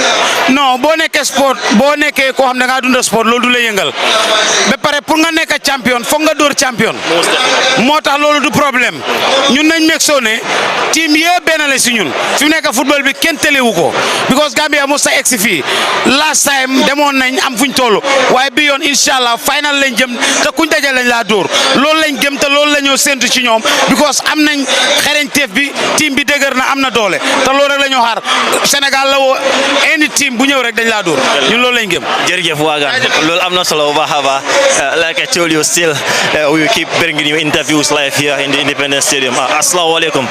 Good evening, sir. How are you? I'm fine. Good. I mean, can you tell us your name and what's your designation here? Yeah, my name is Yusufa Jaite. Yes. Yusufa Jaite. We've seen you come here to cheer our boys prior to their, final AFCON training session, and they'll be going to Ivory Coast tomorrow. Yeah. What is the reaction? What is the feeling for you as a Gambian? Every true Gambian should be like this, should act like this way. Because we are Gambia. This is what the Gambia we have. We don't have any other country. Before we support other country, we have to support our own talents and our own. So that's the reason I came here, to support our boys and pray for them so that they can bring cup back to our country. Yes, that's very important. Comparing their their first maiden AFCON appearance in for the first time, the boys did wonders. They went up to the quarterfinals, and this time around they are no longer underdogs. The expectation from the football fans out here is high. What is your assessment? Looking to their preparations towards this year's AFCON in Ivory Coast. Yes, I have 100% hope that the boys will try it again. Maybe we are going back to the final. We'll go to final. Last time we were very unfortunately. But what we see the boys, that we don't need to scare, because all our boys are playing at top league in Europe, like Senegalese. Some of them are playing the same league with Senegalese, Italy, all over the world. So we don't need to fear, and I know that 100% we will do more than last year. Thank you very much. He's optimistic that we will do way more better than last year, and let's wait and see what the future holds for the Gambia. And what is your prediction for the Gambia in the tournament? Definitely, okay. For my prediction, I think we're gonna win Senegal 1-0. Yes, we're gonna win Senegal 1-0. All right, you're gonna win Senegal 1-0. Thank you very much. Good luck to the Scorpions out there, and of course, assalamu alaikum. Walaikum salam. maa ngi fine. Zeynab Thiaw. Thiaw. Okay, gis nañ la ñëw ci Independence yaa ngi am doo sa Scorpions jaasi bu rafet. Lan moo waral yow da nga ñëw fi pour la support boy seen final bi. Bi daanaka mun naa wax ne moom mooy seen last bés bu ñoo am si biir Gambia bi pour war a demal si li nga xam ne mooy AFCON 2023 bi so loolu dafa jaral rafetlu ba pare baax na tamit su nit ñi teewee fii loolu dina jox boy si the courage pour ñu xam ne yee Gambia yëpp ñu ngi seen gannaaw raxti dooli tamit maa ngi ñëwal tam on behalf of QCell because soo xoolee suma jaase bi yaa ngi mën a gis the QCell bokk ñi nga xam ne tey ñoo dooleel li nga xam ne moom mooy AFCON 2023 bi nekk doomi Gambien bu nga xam ne feel na ne fokk mu def lii balaa ñeneen di support Gambien ni fu ñu support soo lii rek war naa ñaax boy si ñu xam ne seen doomi réew jóg na pour support gaay Gambien si yëpp génn nañ macha allah gis nga stadium bi ñu bari génn si neen pour ñëw jox gaay de courage ne match bi jalu taragal because right now soo xoolee ñu bari ngay am ñaari xel if xam nga first game bi ñu ñoo ibi game bi loolu laa mën a wax ñu nag Sénégal suñ neighboring countries yi ñu ngi ragal because of the underdogs name bu nga xam ne yaaga nañ koo def suñ lii bi waaye ñun traite lañ tam si Sénégal noonu laa ko mën a waxee because so xamee Sénégal they are known for its big team, they've been doing great with good players. We also have the same thing, but when it comes to the level of football gars ñoo ñu raw si yéen a mahama so waaye ñoom si ñoom traite la te xam naa yaakaar ne insha allah Gambia dina war a mën a dóor Sénégal su dee 1-0 la sax dañ ko am. What is your final prediction for that? What is your prediction for Gambia Senegal game? It's a 2-0. 2-0 in favor of Gambia. Thank you very much. Good luck out there. Loolu am na solo bu baax a baax comme nu nga ko waxee rek this is the Gambia we have.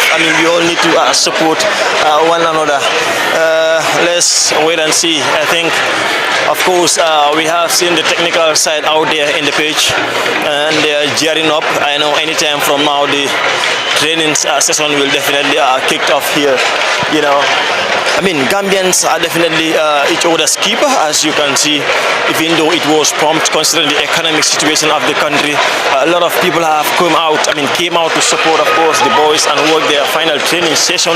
I mean, some people have been seated here for like 5 hours and still the training hasn't started yet. But that tells you how patriotic Gambians are, how supportive Gambians are. I mean, that's Gambia for you. Let's just keep watching Gambian Talents TV as we bring you everything that unfolds at the Independence Stadium here. This is very important. And of course, with me here is, of course, they are the only GSM partners that are supporting the AFCON. I mean, in Ivory Coast, for the discrimination in Ivory Coast. Lamin, can you, Lamin, see there? That's very important. Assalamu alaikum. Good evening, sir. Hi. How are you doing? I am fine. Good. Understanding very well. I mean, being a stakeholder, seeing, how fans came out to support their national team, it's a great feeling. How do you feel as a stakeholder in the event? My boy, thank you very much. As a stakeholder, we are greatly happy that the team returned once again to the Nations Cup. I think the GFA, under the leadership of the President, in collaboration with the Minister, particularly the government, they have helped in an area which is very important. Funding in sport is very paramount. And we can see, although there are a lot of challenges, but funding is coming to the game. Today we were at the State House. The government has donated at the moment $170-something million for the preparation for the first round. And that's not the end of it, you understand. Even though we are trying as the NCC to plead with the general populace to come on board, we are very hopeful that hopefully we will meet the funding gap. But we are grateful to Q Group and QCell coming us as the main GSM partner to the crusade. So we would like the private, because sport is mainly private partners. Government provide the basics, structures and help, you understand, and give the right for participation. But the private is the one that comes in as they should. But as a stakeholder, finance is coming into the game, which we have lacked in the past. And also collaboration between the ministry and the GFA is enhancing. And also the qualification of the national team has given a pride and identity to Gambia. And when you look at the base of our league, it's broadened, it's open, and that will help a lot of young people to prompt up. And then we may not yield the benefit for now, but in the next maybe in the next 10 years, we will see ourselves in the World Cup, because all these players playing, all we need is to make a second or third move. And the third move shouldn't be lower, but up. Because when they go up, they become better. And then because we are a smaller nation, we need to have better players to compete other nations, because they have quantity. Out of the quantity pool, they can have quality pool. But notwithstanding, even last time when we went to the Nations Cup, we were the lowest ranking nation. And this year too, we are the lowest ranking nation. But we surprised. And people will be surprised, because when you look at Senegal and France in the first game in the World Cup, odds were they will lose, and they won. So it's likely, for me, I think if we pass Senegal, we will go to quarterfinal or semi-final.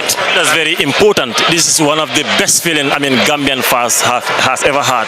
For the longest time, the fans has not been cheering up their players live and direct. How soon would Gambians, hosting their own home games in the country to cheer up their boys to at least boost their motivation? To start with, I think, I'm not saying government doesn't know the importance of sport. They do. But I think that's a greater information that they need to understand. When you look at Senegal, Senegal doesn't have the money to build the stadium they built. They have a private-public enterprise partnership. The partnership, investors came and invest into the stadium, and then they have a lease. Gambia cannot, from our economy, and from our economy, it's going to be difficult for Gambia to build stadiums. So if you want to promote and catapult our football to a higher height, you need more than one able stadium. You need to have stadiums. That's the only way we will be in a position to host international event. And unless you host international event, is an impediment for player profile. Why? Because our national teams, when we are playing here, all of us come and watch them. When they are playing away, we watch them on TV. But if we organize our own, we host WAFO, or we work, I think Kaba should listen to that, because Kaba now is the president for WAFO.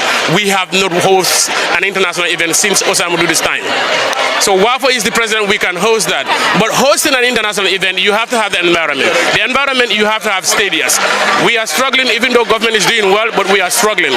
I think government need to look at international bilateral relationship with other countries where we have relationship to help us build stadiums across the country. Senegal surpasses us in that area. They build stadiums across their own country, around the country. So you can have home and away, and that is an income generating avenue. Income generating avenue, if you build a stadium anywhere, people will pay to go into and watch the game. And then people there, they will have revenue. And when they have revenue, they will be able to take care of their issues. But if we have if we build artificial turf and we do not fence it, and people are not getting money from the income, it will be difficult for them to develop. So, however, it is difficult. But also, I think I just want to give an advice to the media. The media is doing very well, because without the media, sports or any other thing, it's not becoming a social tool in anything that we do. So we want to commend the media, because I think, in my opinion, they are the biggest and the most important stakeholders. Because if we have ideas, if we want to do things, and if we are doing that and others did not know, it will be difficult for others to emulate. So I want to thank the media on that behalf. Thank you very much. We want more investors to come and build more stadiums in the country. That's very important. And of course, as you all know, QCity and of course, QCell, they are the only GSM partners today, that are supporting the boys at this point in time. Good evening, sir. Good evening. Good evening. Can you tell us your name for the benefit of those who don't know you? I think you are a household name in the country. But anyway, you can tell us your name. My name is Mohamed Jah. That's the CEO of Jawel and all the Q groups. I come from Nyomi, Fast Chaho. That's good. I know Fast Chaho very well. You've been there before? I've been there a very, very long time. Very nice village, huh? Indeed it is. Okay. But anyways, we have seen you supported the boys and being the only official GSM partner to support the AFCON. What motivated you to do so as a Gambian? Well, our Sunyu Boss concept, when you say QCell, our slogan is Sunyu Boss, and if you say it's Sunyu Boss, then it's Sunyu Scorpion, Sunyu Team. So we were giving the opportunity this time around to be the GSM partners, and also we have also got the rights, signed a contract with KRTS for the rights for broadcast, broadcasting it. So we are quite delighted, we are very happy, that we are able to contribute in a small way, towards the development of sports, especially the national team, the Scorpions. We have always been, supporting the team in one way or the other. But I think this time around, we said we want to go all the way, because the Gambia needs it, the team needs it. And, we believe that football brings people together. It brings neighbors together, it brings friends together, it brings family together, it brings a country together. So we believe that, really we should be in that position now to support the Scorpions, and that's what we've exactly done. That's very important. Thank you very much, or thank you so much for fulfilling your social corporate responsibility as a good citizen. And then seeing the preparation of the boys, what is your reaction? How do you feel seeing how prepared these gallant Scorpions are? Well, the preparation just started. As you know, we signed the partnership agreement on yesterday. And since we signed the agreement, I think the Gambians all over the country have seen what we have started doing. From the financial support or the media support. We have engaged, the QTV, Q Radio, and as you can see today, they have been following the boys live, since in the morning, going with them to Foreign Affairs Ministry, to the State House for the flag handing over, and coming now, to the grounds because, they are going tomorrow. So, we want everybody, to wish them luck and to support them. Matches live from Ivory Coast. Will they be broadcasting the matches live from Ivory Coast? Yes, actually we've just signed today with GRTS. They've got the full rights and they will be broadcasting all the 52 matches from Ivory Coast. They will be broadcasting it live and we are the main sponsors for that. And I believe that all the Gambians will watch the matches and we hope we will go up to the finals.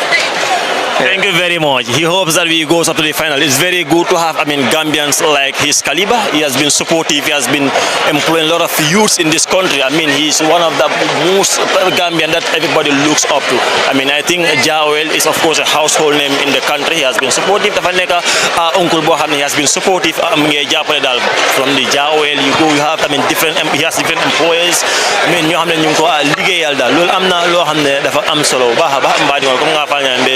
Independence Stadium molto jang non QCell bu mu galla oli GSM partners mi yalla nga be afcon support kan but hani ka bi don ansi mol engage sil ko nga fale nyame don assalamu alaikum wa alaikum salam Aïssatou Seck Adja tey lan moo la fi asi day ñëw rek pour gis suñu Scorpions si pour ñaanal leen wish leen goodbye ñaanal leen su ñëwee ñu isi ndam bi coupe bi inshallah fii laa ñëw loolu am na solo bu baax a baax yow naka nga gisee Gambia si AFCON bi ndax foog nga ne Gambia dina mën a win trophy bi considering nag big yu réew yi nekk si tournament bi of course we have a big chance ñun we are coming with that surprise element nañ surprise gars yi niñ leen surprise woon fële bi yoon nañ dem much further waaye nañ noppi bala see cat di duga bu ñu wax rek nañ noppi su noppee rek cat daf see su waxee rek ba cat daf see duga nañ noppi bul ko sobindi loolu am na solo bu baax a baax asalaamaaleykum mën nga aleykum salaam wa rahmatullah ana am ja Diop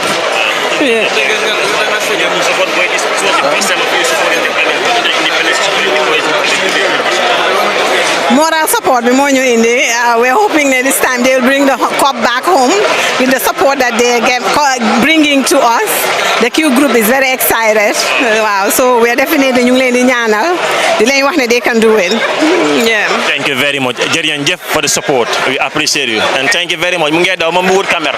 Ma ne ko bëgg camera and Lamin, I think we need to take a break for a moment, right? Musa.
It's not about energy.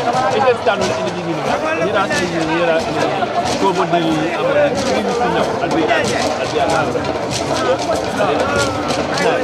When you go every week, you go to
boleh boleh jago.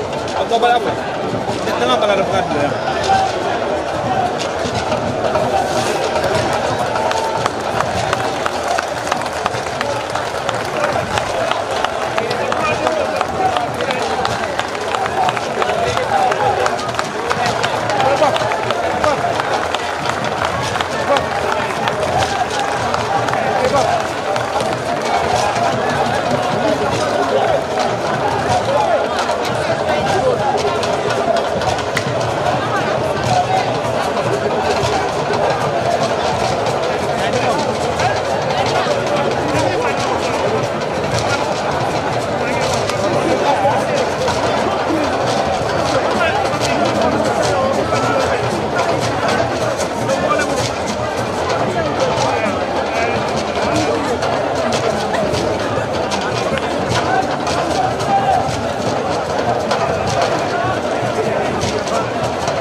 soma ila dingo wala dingo finance play no national team or lan koto manin do koto ma so Gambia ko be caring I'm so happy that you see the crowd France will be jam mo be ba kada kan jana fana mol nata sanga boy sele bodo pre fintin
Gabi, as you can see how people have been discouraged even just recently because as you can see nobody been upon hearing that the training session for the Scorpion has been cancelled. I mean, it's a flare mixed feeling amongst supporters that paid their gate takings to come and of course witness the boy play. As you can see, some people are going home. As you can see them, it's rather unfortunate, but let's wait and see what will happen here.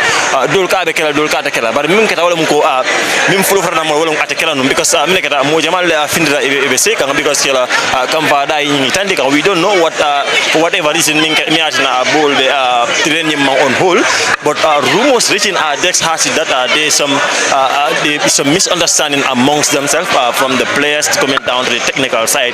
I think this is very abnormal. I mean kabol wuline la so xana kala boy sol jube ke chap, but today this may in Adaka realize training in Manta Hall is something that definitely most Gambians are disappointed with. But I mean, as we can speak right now, somebody just told us that they will definitely hold the training session. So let's wait and see. This is rather unfortunate, of course. This is what not all Gambians were expecting. Let's wait and see. As you can see, the empty pitch out there, and the technical side is already in the pitch, but we haven't seen any player yet. So it's rather unfortunate. And here with me is Aisha Dukoli. She will also take you as to what's happening here right now as far as this commotion is concerned. Hello, Aisha. So thank you very much, Modou Lamin. Madin Jibera mi be benjibe kanyin tembenna nal benjibe kamba Independence Stadium moto ko alialo nyami nyin tembenna boys all nyantaka training soto mimbe nyantaka ke Independence Stadium moto jabo. Unfortunately hanimbi ikonu 4 to 5 ma fon be fintila bari na jele technical team o fintita yela training kids sol du bad na joko hanimbi boys all man finti kana training ke mi yalon ko walen moltu mi yalon ko wolle be Independence Stadium moto jam so barumol moy kanne it is not very much clear kabring mol mi yalon ko military state house ba ko ka boysol de ya fole ko niata nu fanang imang ila match bonu sol soto they are not going to basically training ta ka ke fans on nyati ngola jambi so aliaje nyin temmenna bitakan towards the dressing room la do nyin nato dulami yalon ko we will be witnessing whether the coach or the technical team will be willing to speak to journalists, of course. So kali alo nyami preparation of the carry ne kaje ko Gambia eta AFCON mumu 2024 Africa Cup of Nations and ali ajala nyintemen na preparation of the carry ne they will be leaving the country tomorrow inshallah. And Nigeria ko earlier today they went to the presidency where they've actually met with the vice president and he handed over the battle flag to the captain, which is Omar Koli.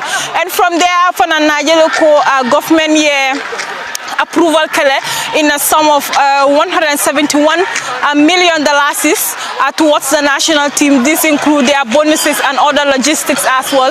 Najeko, His Excellency President Adama Barrow approval kenanata for them to have a diplomatic passport. So these are all in place. Nungfanang nyintemenna maje kanko molbe lori ne naje Scorpion Fans Club wolbe la dongo ke kan naje the Smiling Coast fana ba ke kan fans woli la kodojo bayali alo nyami atike tol min 300 200 lati be wolbe nun ticket wafo la kaje ko fans woli na kana kana Scorpion ojibe for the first time kabiye estato ban so ali ajara nyintemenna fans wolbe kan farine binta mun ngama gene lolu niti lu nekké di sani botul si so gis ngeen lolu time bi ni boys yi ñu ngi basically fans yi ñu ngi mer gis ngeen lolu ñu ngi jam ñoo xamne ñoo nekk technical team ak ñu nekk ci suuf fi ni gis ngeen ko right now lolu mo fi xew binta mun nga ma wona fans yi lu nekké di jam nonu pour nit yi ñu gis ko time bi ga ñu ngi mer ñu ngi wax ne na how are you? Yeah, I'm fine, thank you. Sa tour bi? Baboucar Mendy. Baboucar tey da nga ñëw pour seetaan boys yi for the first time buñ bané gaay to basically play here. pour ñu am seen first training session as fini. Yow how do you see the situation? Dégg nañ ne boy yi ñu ne duñ génn pour ñu play because of some of the bonuses are not being paid. Te yow loo ñu mën a wax si loolu.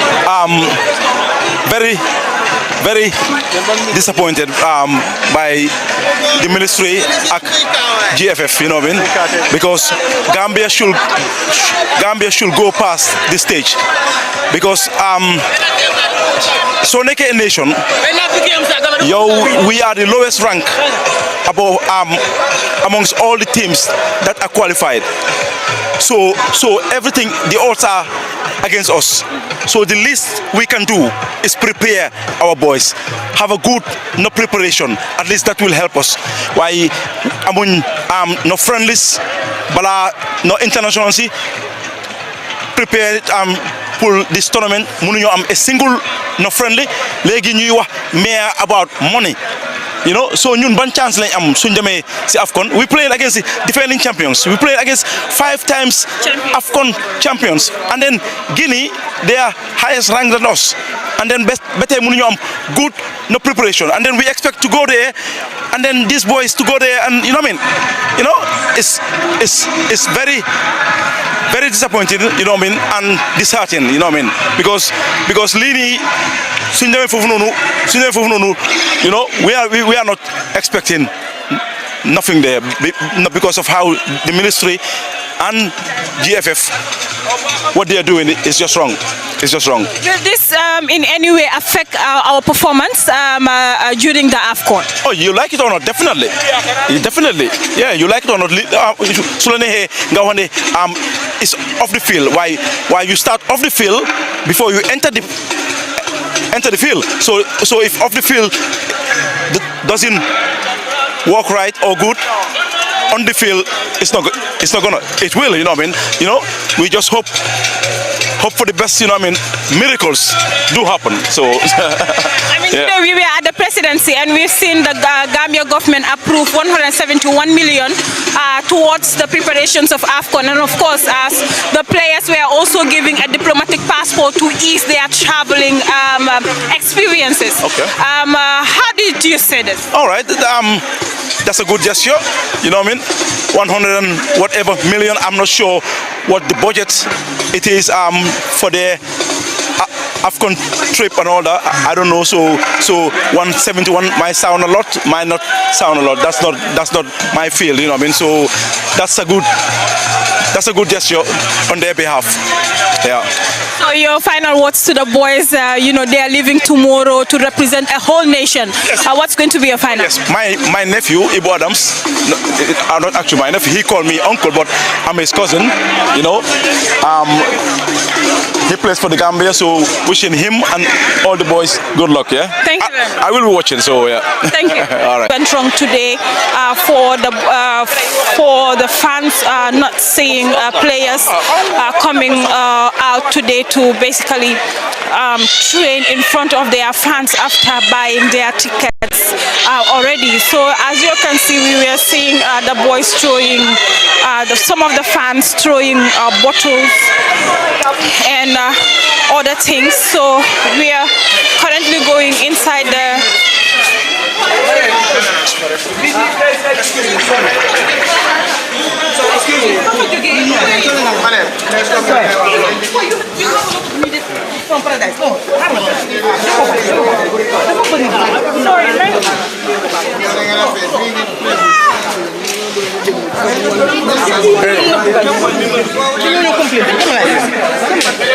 Madam.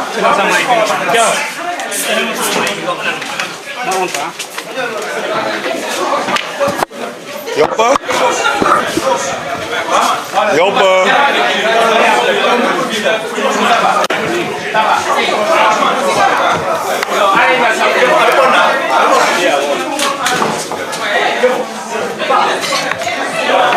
Light. It's a little bit too dark for me. Yeah. Light.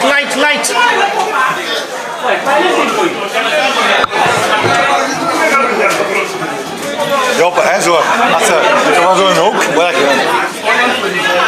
Je zou mij ook nog moeten kunnen zien, man.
All right, we are starting now.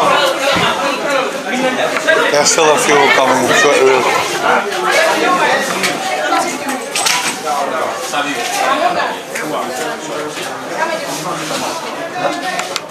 It's on, right?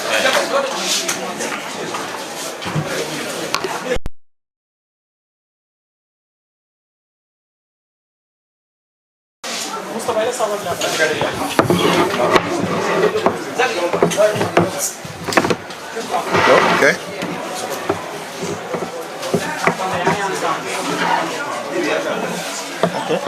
Good. Thank you. All right, we are starting now, okay? Ask if everyone's prepared. Yes. There's still a camera. Are all our gadgets here? All right. Thank you very much for coming, and we welcome all of you, but as well welcome Coach Tom Sangfet to somewhere where he very familiar with the Independence Stadium after almost 2 to 3 years of absence, especially in this very press conference room. But also welcome him back from the training camp from Saudi Arabia ahead of our preparation for the Africa Cup of Nations finals in the Ivory Coast. This is the opportune time for the coach to unveil his team, but also try to tell us his technical preparations as to how to get into the AFCON finals. Coach, you have all the opportunities and all the time to get us the final list and also your technical preparations. And later we'll have question and answer session. Thank you very much. Thank you very much. First of all, thank you very much everyone to be here. It's amazing to see so many faces who I know for a long period and faces who I spoke with on internet and mobile phone. Best wishes for you and your family for 2024. We are still in the beginning of the new year, so first of all that. I don't want to announce the squad step by step because the squad is out since 2 days by CAF, but I would like to explain why we didn't announce this earlier, what our philosophy was on it. First of all, the idea was that we had agreement with you as media that we would announce the squad in front of the media so that you could ask questions. If we had sent by ourselves on internet a list of names, you would have felt again from, hey, the coach is avoiding questions, and I didn't want to avoid questions. You can ask me every question you want. I want to see you face to face, and that's the reason why I wanted to announce it in a press conference. Secondly, we also had the plan to delay it as long as possible for our opponents. There is no rule what says that you have to announce a squad in a certain period of time. CAF knew the list, the players knew the list already long. Players who were not in the final squad knew the list. But in the media, we didn't want to, not to punish you or the Gambians, but not to inform our 3 opponents too early. They will know now, but at least a week less time to prepare for them, to know who is in the final squad and to guess who will play. And last, it could happen that in the training camp people will drop out. We had even on the 1st of January 3 players playing in England. So before that we are 100% sure that all the 27 we selected would be available. We didn't want to give a list out to say then afterwards 2 players dropped out and another 2 came in. So that was announced the squad earlier. Now the 27 players make the final squad, and we have some young talent, looking to Yankuba Minte and others who popped up and who are now in the squad. Our squad is also the 8th youngest squad from 24 teams in AFCON. Our average age is 26.2, and there are 17 teams who are older than us, and there are only 7 teams who are younger than us. That's a few facts. I think that it's better that you ask now questions. You know the names. They are by CAF announced, and also the smart journalist published them already earlier and also saw the pictures. So shoot, and I'm ready to answer all your questions. Maybe good to say who you are and for which media you work, so that I also know. Okay. Before we come to the questions, I appeal that we make it very orderly so that we will not be repetitive over each other's question. Just raise your hand, say who you are, and you ask the specific question, and we can move on. Lamin. I am Lamin Farera from Afro Radio. My question is, we know December 14, CAF says that 55 players should be sent. You sent 43.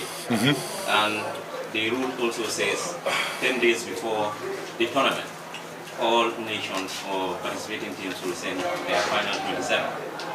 Now the 27 is not compulsory. We know 23 is compulsory, but you can add additional 4 depending on your necessity. I ask this question simply because the team announcement was delayed. It caused a lot of question mark being raised by a lot of journalists because we are in dilemma. And secondly, after people knew that the footages were out there for the public to see, don't you think it also brings so many distractions to the team by not announcing the list early? No, because the players knew it already long before. There are WhatsApp groups between the players with all the 43 players. That's a little bit, for me, weird and strange to read stories from coach is not professional, the players don't know. All the players know it. The dates, we were even 3 days before the final date that we had registered our 43. We had already registered our 27 a few days before the final date. We are done. Like I explained, we didn't inform the public for the 3 reasons I told you, but the players, they knew it already long in advance. We have a WhatsApp group with all 43 players who were in the squad. And when the moment was there to cut down the squad to 27, all the 43 minus 27, 16 players got personally a call from me to inform them that that person would be not in the final 27, but to be on standby because maybe something could happen, someone could be dropped out, and some players even called me back to ask reason why I'm not in the squad, and we discussed, and that's normal. The players were not distracted because the players knew it. It's only the public that didn't know it, but the players were always aware of it. Can I have a follow-up? Yeah, no problem. Yes, because it's the outcry from the public that I'm trying to portray here. But yeah, I understand the outcry from the public, but the public, we don't live anymore in a time where we buy a newspaper and the public read the newspaper and throw the paper away. We live in a time of internet when the public knows, the opponent knows. And we are professionals and you want to win, but you would prefer that now I'll tell you already the first 11, and that I tell you already the public want to know who's going to play, because I see on internet which 3 strikers are going to play, and I see on internet how we have to play. Football is about strategy. Senegal played yesterday a different system with 3-4-3 compared to the systems they played the previous. Maybe it was to misguide us. Maybe Aliou Cissé got play 4-3-3. So football is not only about the public. Football is there on the 15th of January, on the 19th of January, and the 23rd of January. Try to get the best performances on the pitch to get a good result. And yes, we are there to inform the public. Otherwise, I would not have invited you here. How does that make you feel after the final list was announced by CAF? I have no problem with that because it was no surprise. I was happy the final list was exactly the same as my final list. Thank you. Yes. Yes. Good evening. I am Michael from Star TV. As as you make it very clear during your explanation, that we can ask any question Yeah. we want to. And as journalists, our responsibility is to give correct and accurate information to the general. Yes. Yeah. Can you set more light the reason why the boys did not turn up? Someone get a phone call from his wife. Thank you. Okay. It's a very complex answer. I'm first of all disappointed that the boys are not here. I think the public who was here waiting for a long period and arranged a fantastic atmosphere deserved to say farewell to the boys. And for me, it was a surprise that the players didn't show up.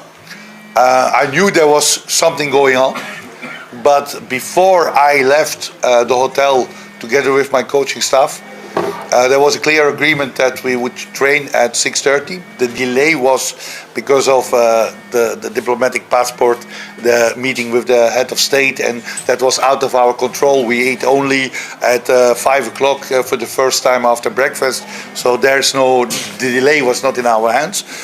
But there was an agreement that the players would come. And when I was here together with my coaching staff, the moment I was in the dressing room preparing what we would put on the pitch, the cones and everything, I got a call from the captain to say that the team, the players, didn't want to come. I have asked to come for the fans. I have asked to come, even if you don't train, to come greet the fans. But the captain had to inform me that the team, the players, and not the captain himself, because the captain was maybe in a different opinion than the team, but that I cannot comment because that you have to ask people individual. The team had decided not to come, and I was hoping, because there was some lobby going on when we were here with other people to get the players here, and I was hoping they would come, but finally didn't come. So, and now you ask me why. I don't want to go too much in details, but there are certain things not settled. The players and also the staff are not really happy with that. It has to do with respect for the performances you do and agreements you made months ago.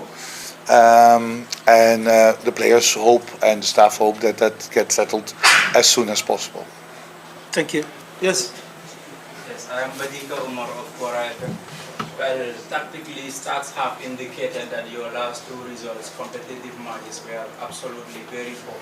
And Gambians don't, set any idea to it. It has no way to win.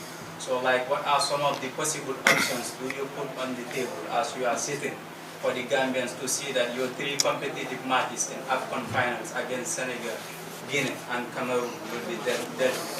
Yeah.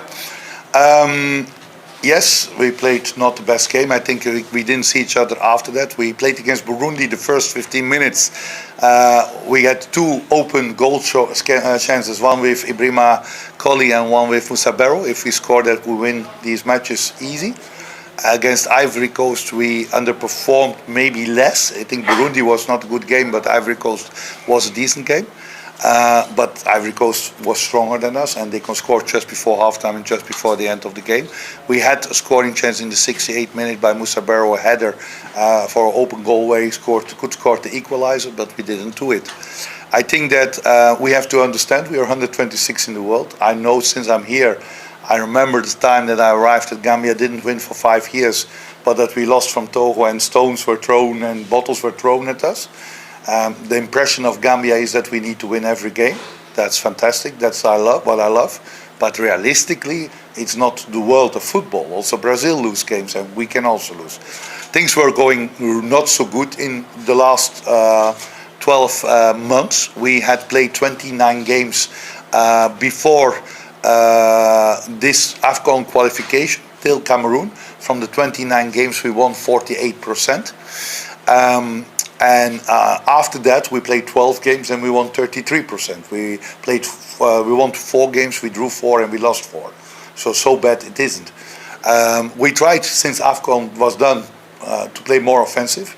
Something maybe what you journalists don't see, But what the instructions are with wingbacks coming up, we finished against Burundi with 7 offensive players on the pitch, but it didn't result in scoring more goals, neither creating more chances. So we analyzed what went wrong, and in our selection, therefore, we called certain different players up. But I don't want to tell you now how we're going to play, because again, then I'm informing my opponent what we're going to change. So I prefer to say that we're going to play exactly the same as against the other games, and then we will see it. But we analyzed it, we were not satisfied, we hate losing. If you don't lose in 5 years and a half, if you are winning more than losing, then losing is always painful. So we were not satisfied, and we felt very sorry for the Gambian public that we lost both games. Coach, I have a follow-up question. Yes, Landy. I have a follow-up question to question regarding the players not showing up. Yeah. My name is Landy Sise from Kerfat. The question is, you made mention of a diplomatic passport discussion at the State House. The rumor going around is that players refuse to come because of an unpaid bonus. Is that the reason that the captain of the team informed you about? Why if there are issues not cleared, then money issue probably is the issue, I mean, if you qualify, if you become champion with Walidan, or if you become champion in 3rd league or 7th league in Denmark, then there are incentives and players expected, and that's normal everywhere. So yes, it's a money issue, but I'm not here sitting here as a representative of the players. I'm sitting here as the coach,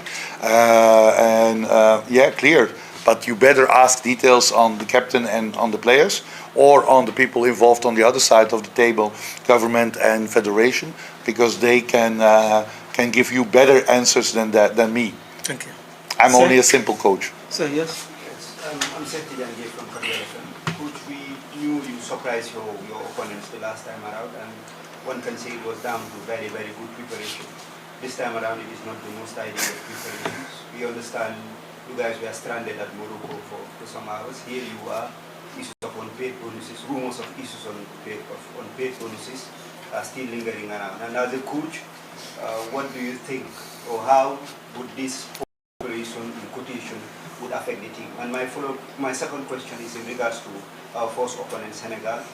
We all know a lot of people are very critical of the approaches that you make, but we have weapons in order to hurt everybody that we face against. Senegal currently are having issues in their both left and right backs, because Ismail Jacobs is a fine left back, but is not the best in terms of defensive solidity. And on the other hand, there is always another player that is also used as a right back, who is not naturally as a right back, the player who plays for Yeah. Yes, and other than that, their back four as well, generally they also have issues, because Nahati is a new inclusion and all. And with the 3 players that we have up front, whether it is Mintel, whether it is Ibrahim Okoli, their speed can work. As a coach, what are some of the things that you can promise us so that we can be excited on that? First of all, the preparation actually is not what you want. We were planned to go 27 December on training camp. That was the date that everyone was as prepared. My family, my wife and daughter, my daughter had school holiday, so they went 28 December to their family in London, so that they didn't have to sit alone for New Year's evening. On the end, I was sitting home alone for New Year's evening, and my family was with family. So we lost 5-6 days in preparation, but I have to say that we had a fantastic training camp. Hotel was top, training ground was good. We worked very hard, players worked very focused, and we had a very good group atmosphere, so I'm quite happy with that.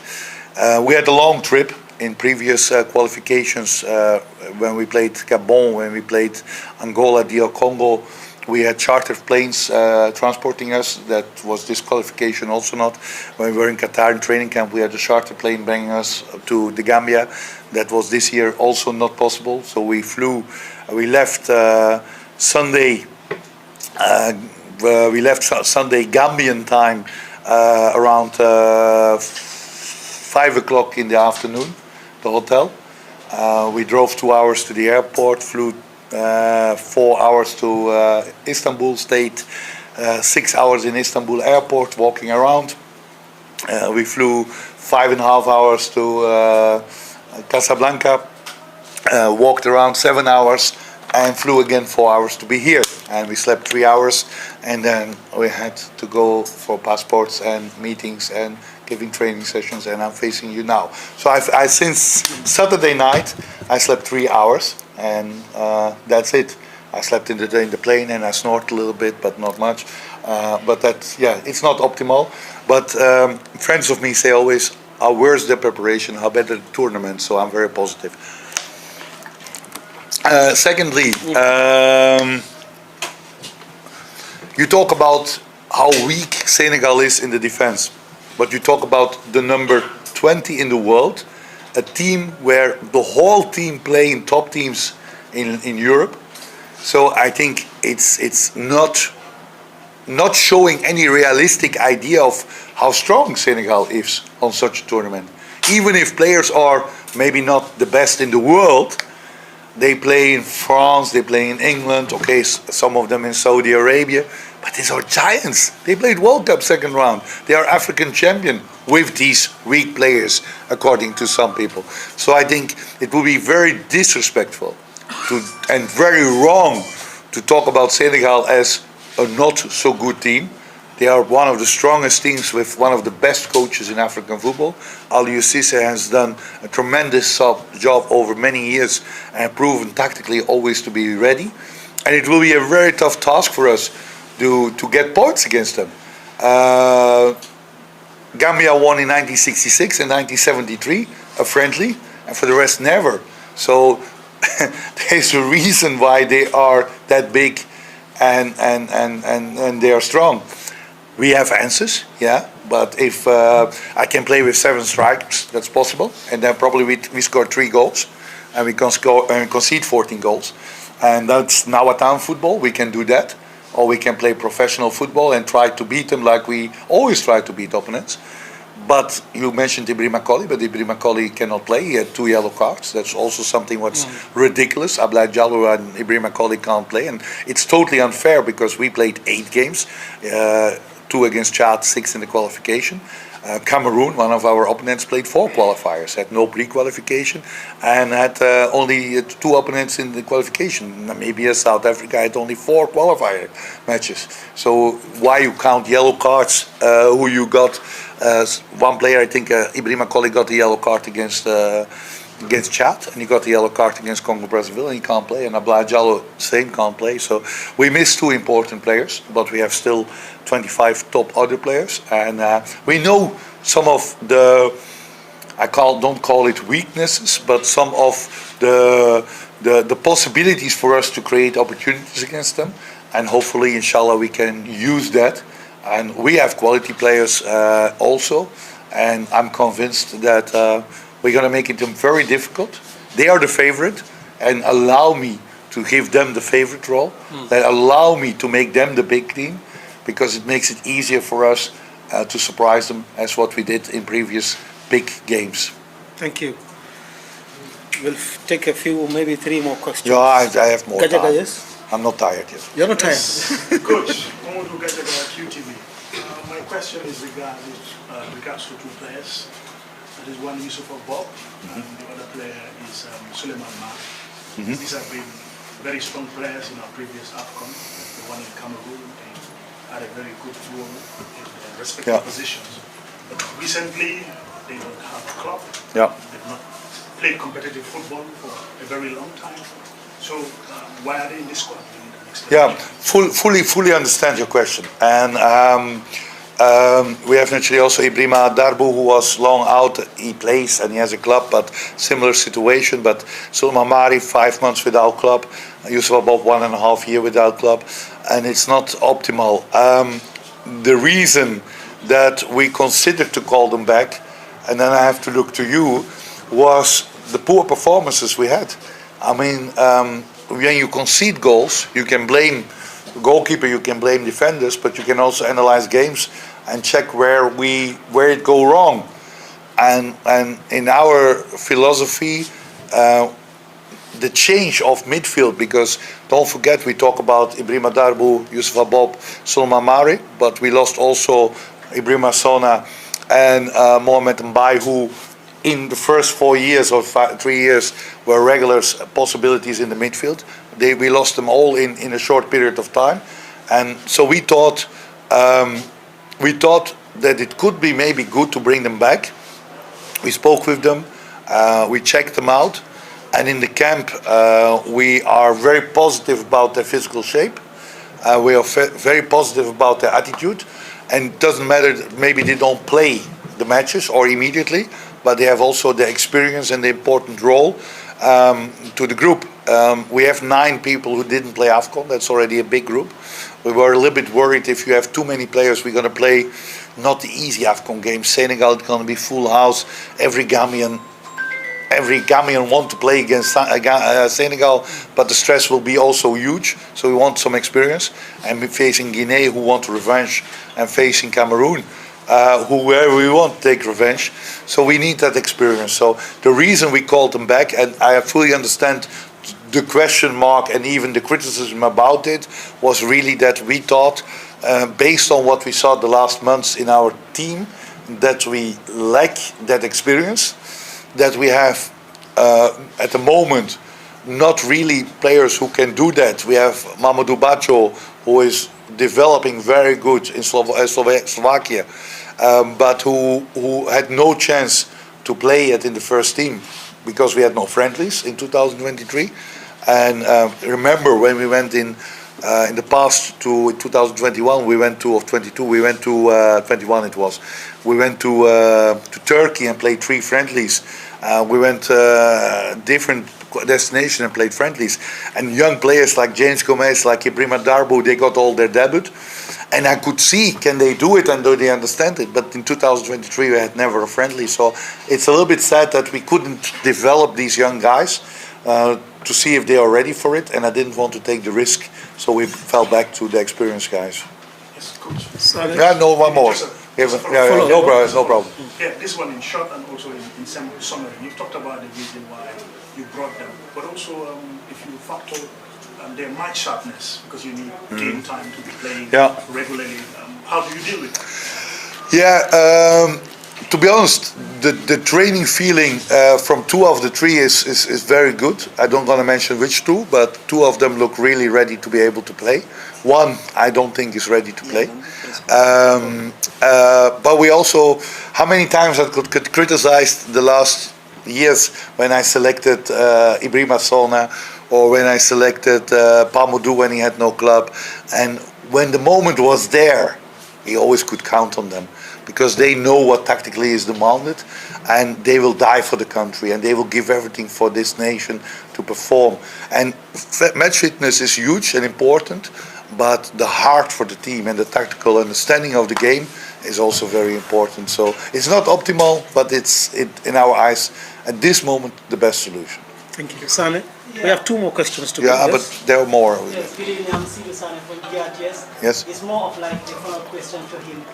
How would Tom prepare life after Souleymane Mare and other players that are not having club to integrate young ones? Example, Mahmoud Bajo into the team. Yeah. Like I said, now we can't integrate them because we have a very big tournament. You integrate young players mostly in friendlies. Yankuba Minte got in 2022 his debut against Guinea-Bissau in Turkey. He didn't play his first game in September against Congo. He played already against Guinea-Bissau. That's what you do. You play friendlies and you develop your team and you give young players chance. 72 players got a call up in my national team, 36 for the first time. A lot of players made their debut. Look back, Musa Barros, Ibrahima Collis, so many other players got their first call up and made their debut. So I'm not afraid to go for young players even if they didn't play for clubs.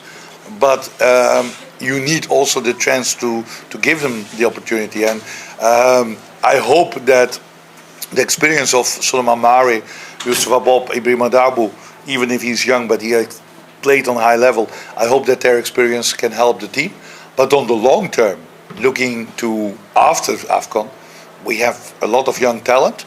Mamadou Bajo is one of them, but Adama Bojang, Sanyangs, and other players, depending how they develop in the club. It would be nice to see them in the future getting opportunities in friendlies and let our under-20 talent, but also other talent, giving some opportunities to show their quality. But in this short period of time, without having friendlies before and having so much tough opponents in such a big tournament, we fell back on that experience. So at the moment, we can't develop the guys who are not there. But we are also not playing a tournament to develop. We are playing the biggest tournament on African soil. So hopefully we can develop afterwards. Osman?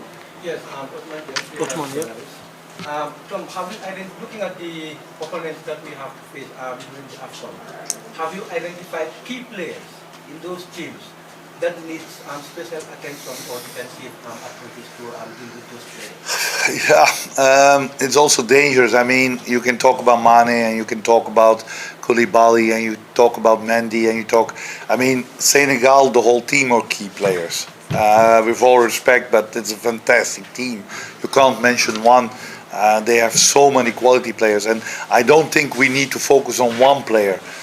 We need to focus on a good strategy to stop their quality, because if you focus on one, imagine you would make man-to-man marking to Mane, then you lose one other player, and they have a lot of infiltrations from the midfield, they have a lot of swaps in position, so you would give freedom on another spot, and that you want to avoid. What doesn't mean, Aliou say that maybe we play man-to-man, but so we know their strength, but we like to play as a team to stop that strength. And we know also, and now look there to some weaker points of them, and we believe that we're going to have chances to score also goals against them. And it depends. In top football is decided not for what you do good, but what you don't do wrong. If we don't make a mistake, we don't lose. Then it's a boring 0-0.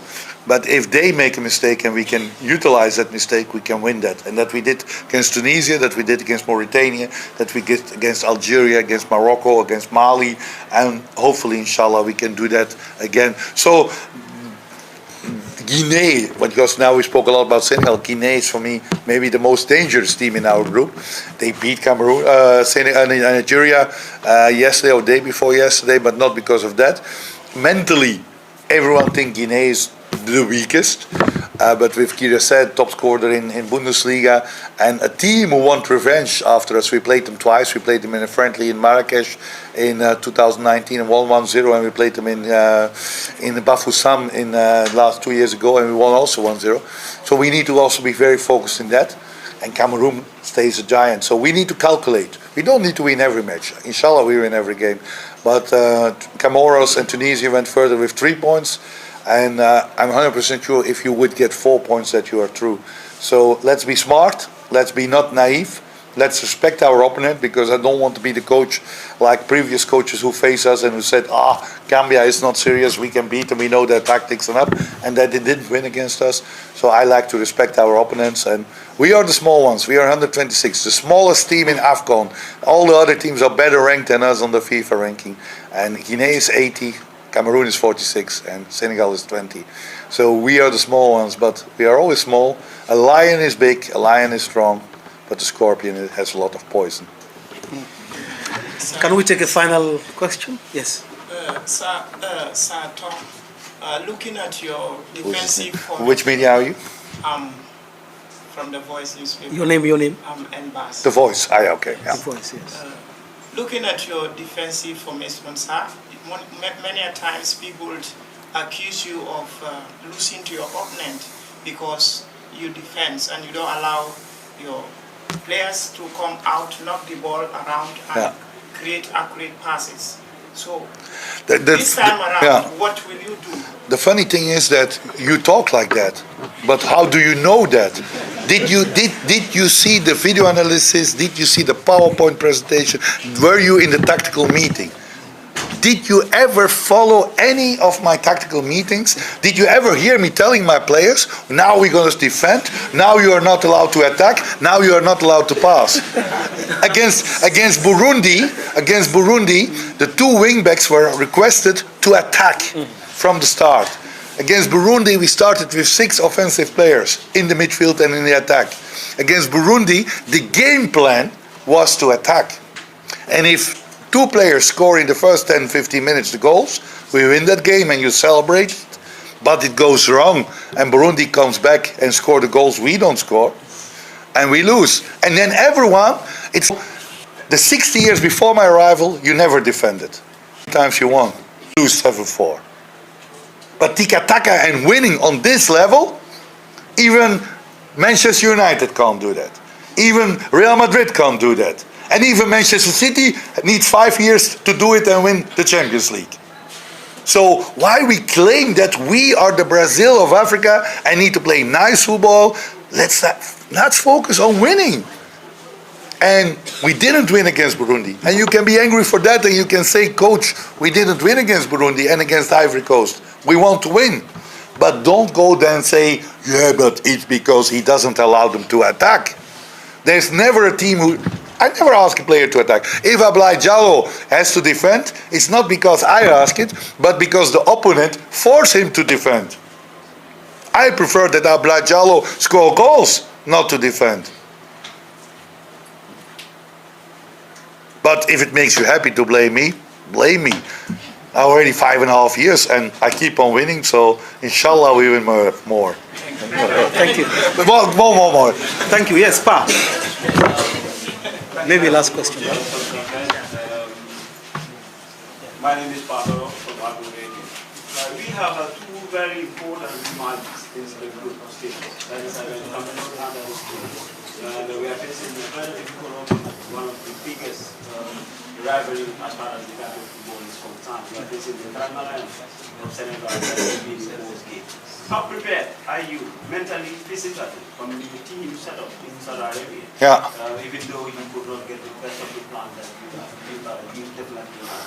But how prepared, mentally, physically, from your team set up when you need to report it on 15th of October? It's always dangerous to be convinced about your qualities and then get knocked down. Before the Burundi game I was very prepared and very convinced we would beat Burundi, and on the end we lost it. So let me say that before we started the camp I was very skeptical. Also because the camp didn't start when I wanted it. We had a lot of issues. Also the questions about what with Souleymane Mari, what with Youssef Bob, what with Ibrahima Darboe. I took a risk with calling them before the camp. And when we started the camp and I saw the faces of the players and I saw how they worked together and the intensity on training, we had some intense loads on physical loads because we had to prepare them physically, but we had also tactical loads. And you saw the development and the way they executed on training. My skeptic feeling changed in a very positive feeling. But I'm scared of that because before Burundi I was also very positive. I'm not worried. I'm not afraid of Senegal. I'm not afraid of Guinea. I'm not afraid of Cameroon. I respect them. I think they are giants in football. All 3 countries are fantastic football nations. All 3 countries have brilliant players, and all 3 countries have a fantastic coach. But the Gambia also. And the Gambia, they call it the group of death. Yeah. And why they call it the group of death? Because of the big 3, but also because of the big 4. Every team hates to play against Gambia. Every team hates that number 4 in the pot is Gambia. And they don't like to play against us. It will be more tough. When I said it will be tough to surprise them, some journalists said in the media, how can the coach say that? We cannot surprise because everyone knows our surprise already. If we win, it's not a surprise anymore. Surprise means something you don't expect. But now people expect something from us. So surprise we can't do. But I hope and I'm convinced that we will be ready physically, mentally, tactically to do everything to make it difficult for these opponents. Maybe we don't win 7 points, but the goal is to stay in AFCON also after the group stage. And then we will see what are the opponents. And we need to win a game and inshallah to draw a game, and we will be there. And I know that the players are ready for it and that we are ready for it. So I have now, at this moment of time, facing you, knowing the knowledge I have, a very positive feeling. Thank you, Coach. Thank you so much, guys. One thing more? Okay? Your protocol guy is here. Okay. Alaji Marong. Okay. Alaji Marong say, he's my boss, I have to go. Yeah, thank you guys. Thank you so much. Thank you very much. Yeah. Yeah, thank you. Good luck. Thank you so much. Thank you.